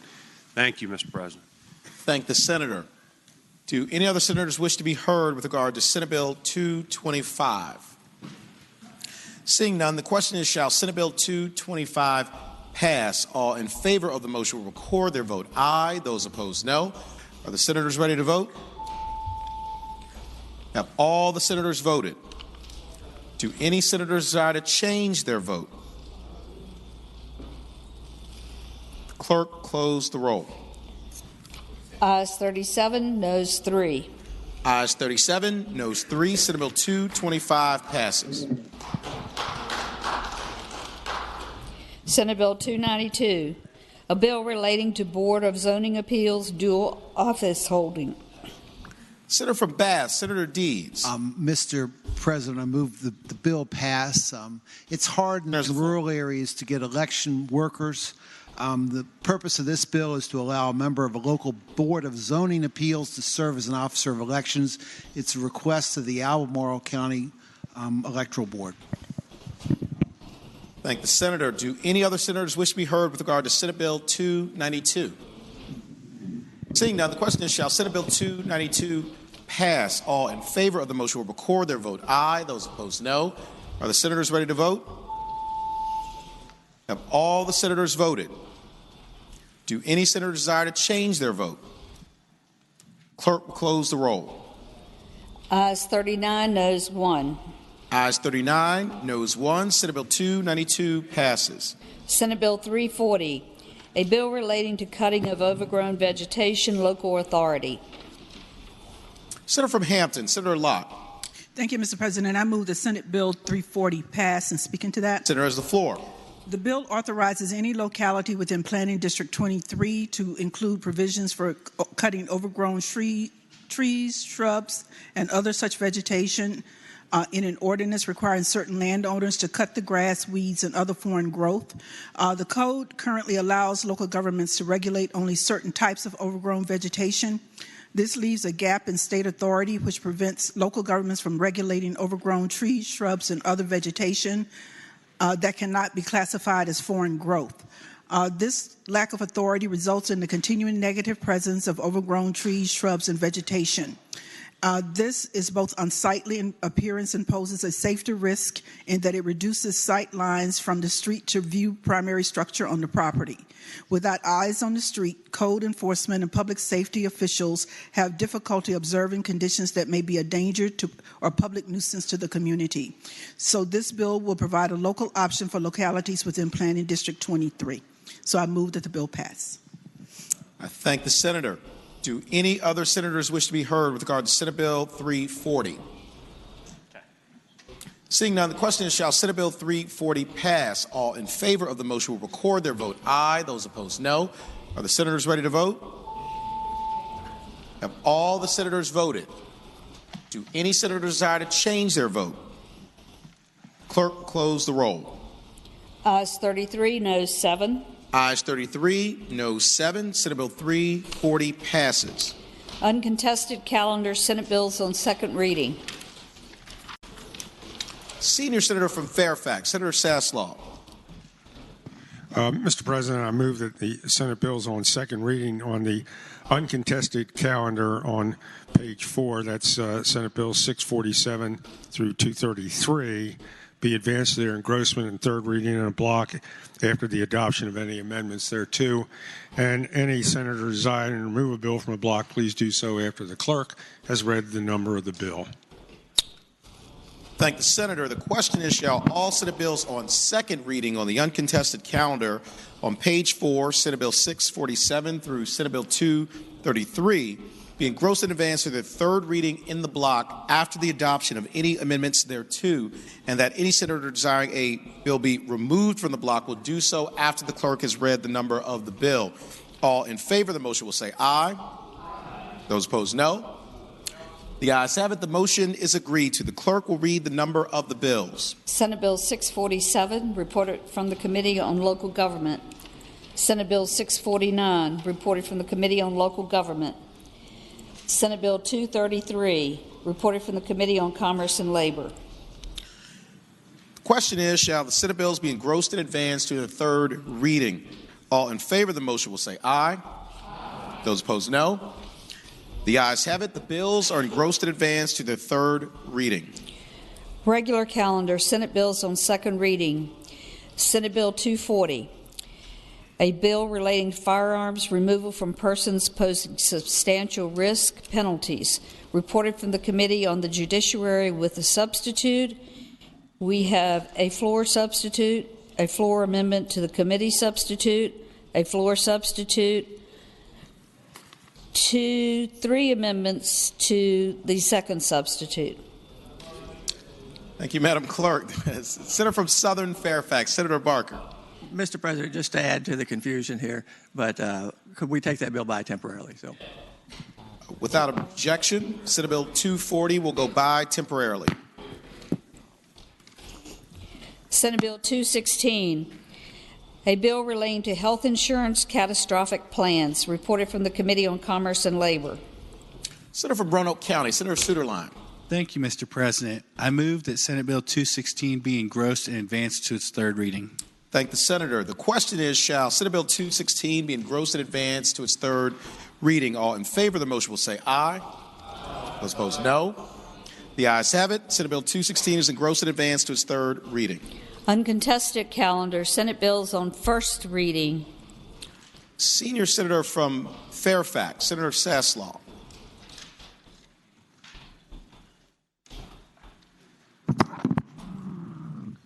Mr. President, I move that all Senate bills on first reading on the uncontested regular calendars, pages 5 through 12, Senate bills 24 through 589, that the rules be suspended in the first constitutional reading, be dispensed with.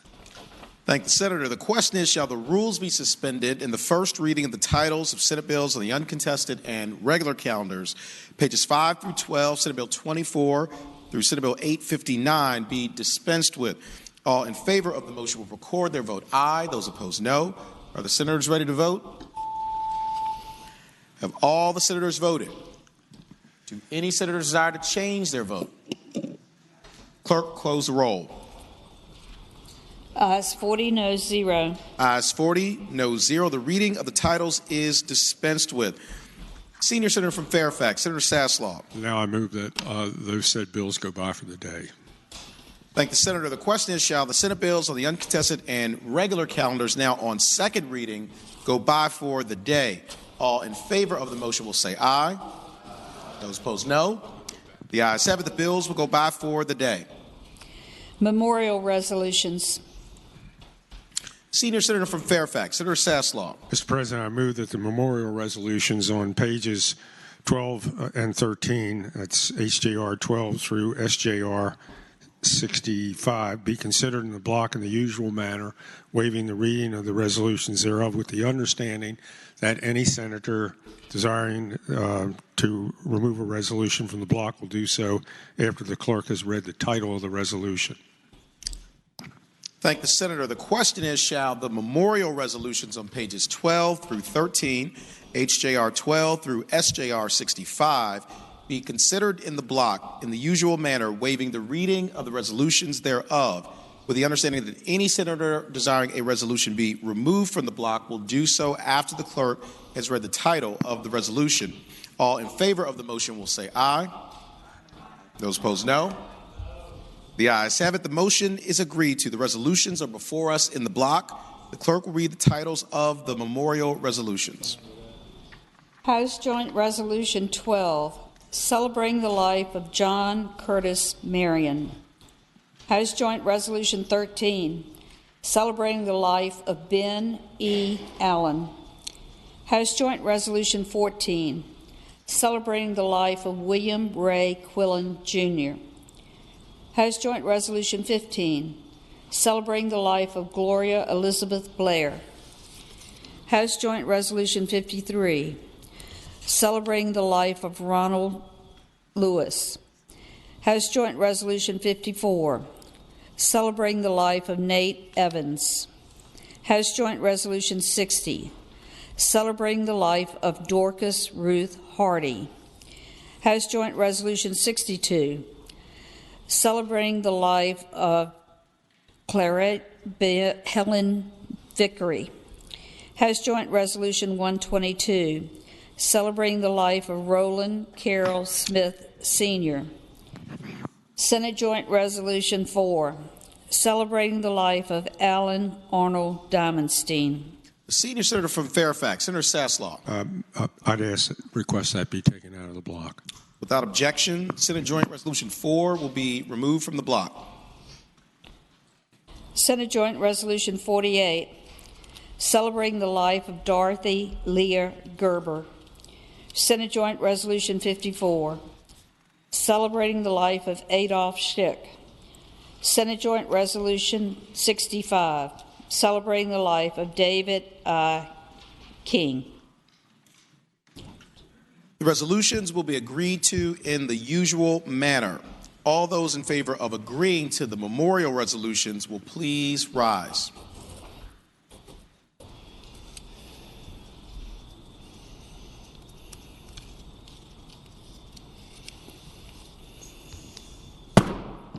The resolutions are agreed to. Senior Senator from Fairfax, Senator Saslaw. Mr. President, to speak to the resolution, Senator has SJR4. the floor. I'll try to be brief. A few of you in here served with Delegate Diamondstein, but a lot of you in here knew him. And Alan had quite a career in the Virginia House of Delegates, and was one of the people that, for the lack of a better description, was responsible for kind of changing the philosophical direction of the state away from the period of the 20s, 30s, 40s, and 50s. And there were a group of legislators that got elected, I think starting with Tom Moss, who was former speaker, and his campaign slogan, and several people came in with him, was "Let's get Virginia out of the birdcage." And Alan was one of those that came in, and he was one of the people involved in the legislation and subsequent, with lawsuits. He wasn't the lawyer, chief lawyer, but responsible for the situation where we now have women at the University of Virginia. Prior to 1970, that was not the case. And he had quite a record on civil rights and legislation dealing with health care. He advanced a lot of good things for this area. Plus, he was quite an interesting fellow to be around. I was told that a few hours or a couple days before he passed away, he said that he was going to switch to the Republican Party so the loss would be theirs and not the Democratic Party. And that was, Alan was a funny guy with a fabulous sense of humor, extremely bright, and a lot of us who knew him for many, many years, and I first met him when I got to the House in 1976, really miss him. And I'll tell you this, as close as we were and good friends, he never hesitated to point out my flaws, which, as you all know, are quite numerous. So I think it's really appropriate that it got taken out of the block, and I would move that the resolution be approved.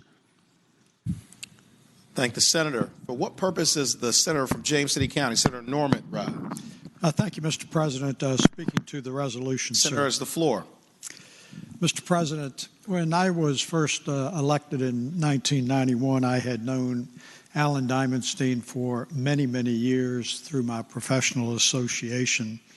And he was very thoughtful and generous in mentoring to me as a young attorney. When I was elected to the General Assembly, I have never been bashful by stating that my true mentors in the early years were a gentleman by the name of Hunter B. Andrews in the Senate of Virginia, and Alan Diamondstein, who was in the House of Delegates at the time. I've known Alan professionally. I've known him in public service, but most of all, Alan was a very close and dear personal friend of mine that I have enjoyed over the years. And I would say that Alan truly had a servant's heart, but it just went into many different venues. He, of course, was involved in public service through his legislative initiatives, not just in the Commonwealth of Virginia, but frankly across this country. He was involved in many national efforts. And finally, sometimes it is overlooked because of his profile across Virginia and on a national level that many people are not aware of his community involvement in his beloved Newport News and Hampton Roads community. He served on many, many organizations and dedicated his time and his resources, and I truly miss him as a mentor, but more so as a friend.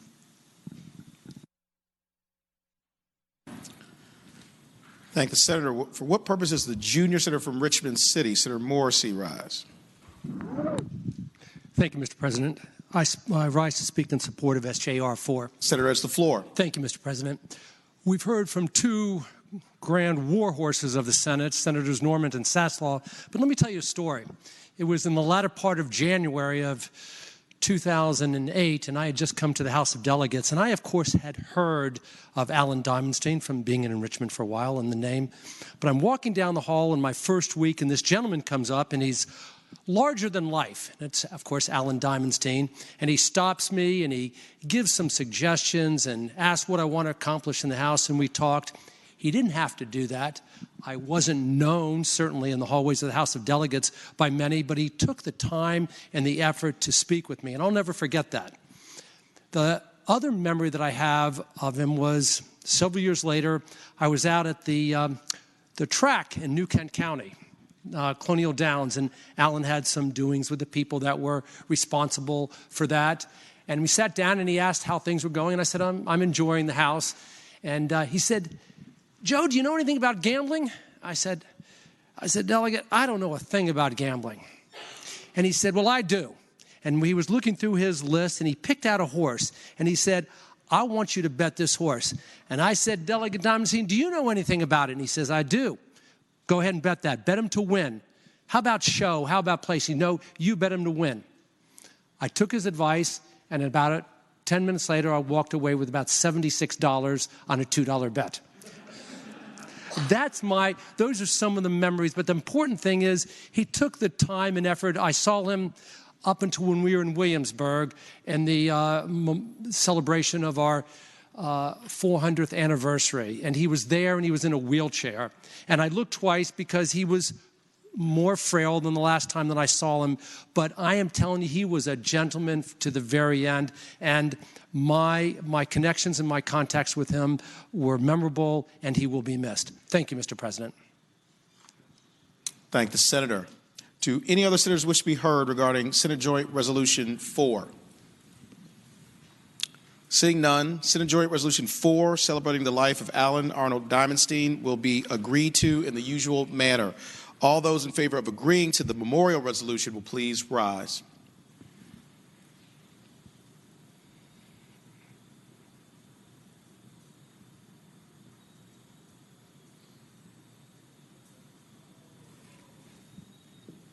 The resolution is agreed to.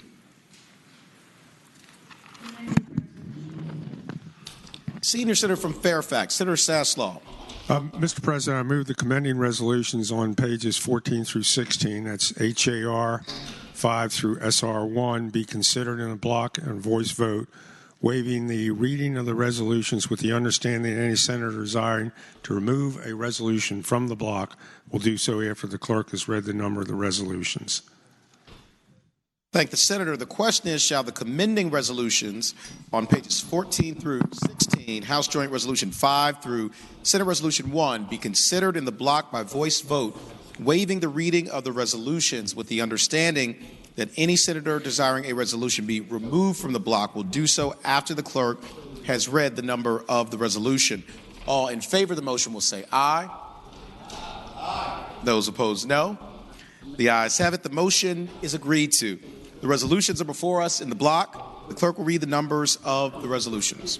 House Joint Resolutions 5, 8, 9, 11, 16, 17, 33, 46, 75, 76, 81, 96, 117, 118, 119, 120, 124, Senate Joint Resolutions 55. Mr. President. Senior Senator from Richmond City, Senator McClellan. Thank you, Mr. President. Could Senate Joint Resolution 55 come out of the block and bye for the day? Without objection, Senate Joint Resolution 55 will come out of the block and go bye for the day. 62, Senate Resolution 1. The question is, shall the resolutions, with the exception of Senate Joint Resolution 55, be agreed to? All in favor of agreeing to the resolutions will say aye. Those opposed, no. The resolutions are agreed to. Returning to page 5. Senate Bill 240. Senator from Southern Fairfax, Senator Barker. Mr. President, I move that be passed by for the day. Without objection, Senate Bill 240 will go by for the day. Senior Senator from Fairfax, Senator Saslaw. Mr. President, I'd ask the clerk to complete the calendar for today. Finally. Finally. Okay. Thank you, Madam Clerk. Is there any other business to come before the Senate? Seeing none, the clerk will report any announcements on the desk. Today, Thursday, January 16th, the Committee on Transportation will meet 15 minutes after adjournment in Senate Room 3 in the Capitol. The Education and Health Subcommittee on Public Education will meet 1/2 hour after adjournment, Senate Subcommittee Room 2, 5th floor, Pocahontas. Senators Hashmi, Howe, Locke, Donovan, and Peake. The Finance and Appropriations Subcommittee on K through 12 Education will meet at 3:18 p.m. in the Senate Subcommittee Room 1, 5th floor, Pocahontas. Senators Saslaw, Howe, Norman, Lucas, Newman, and McClellan. The Commerce and Labor Subcommittee on Health Insurance will meet at 4 p.m. Senate Room 1 in the Capitol. Senators Barker, Edwards, and Obenshain. The Committee on Finance and Appropriations will meet at 4 p.m. Committee Room B, Pocahontas, to take up budget amendments of non-committee members.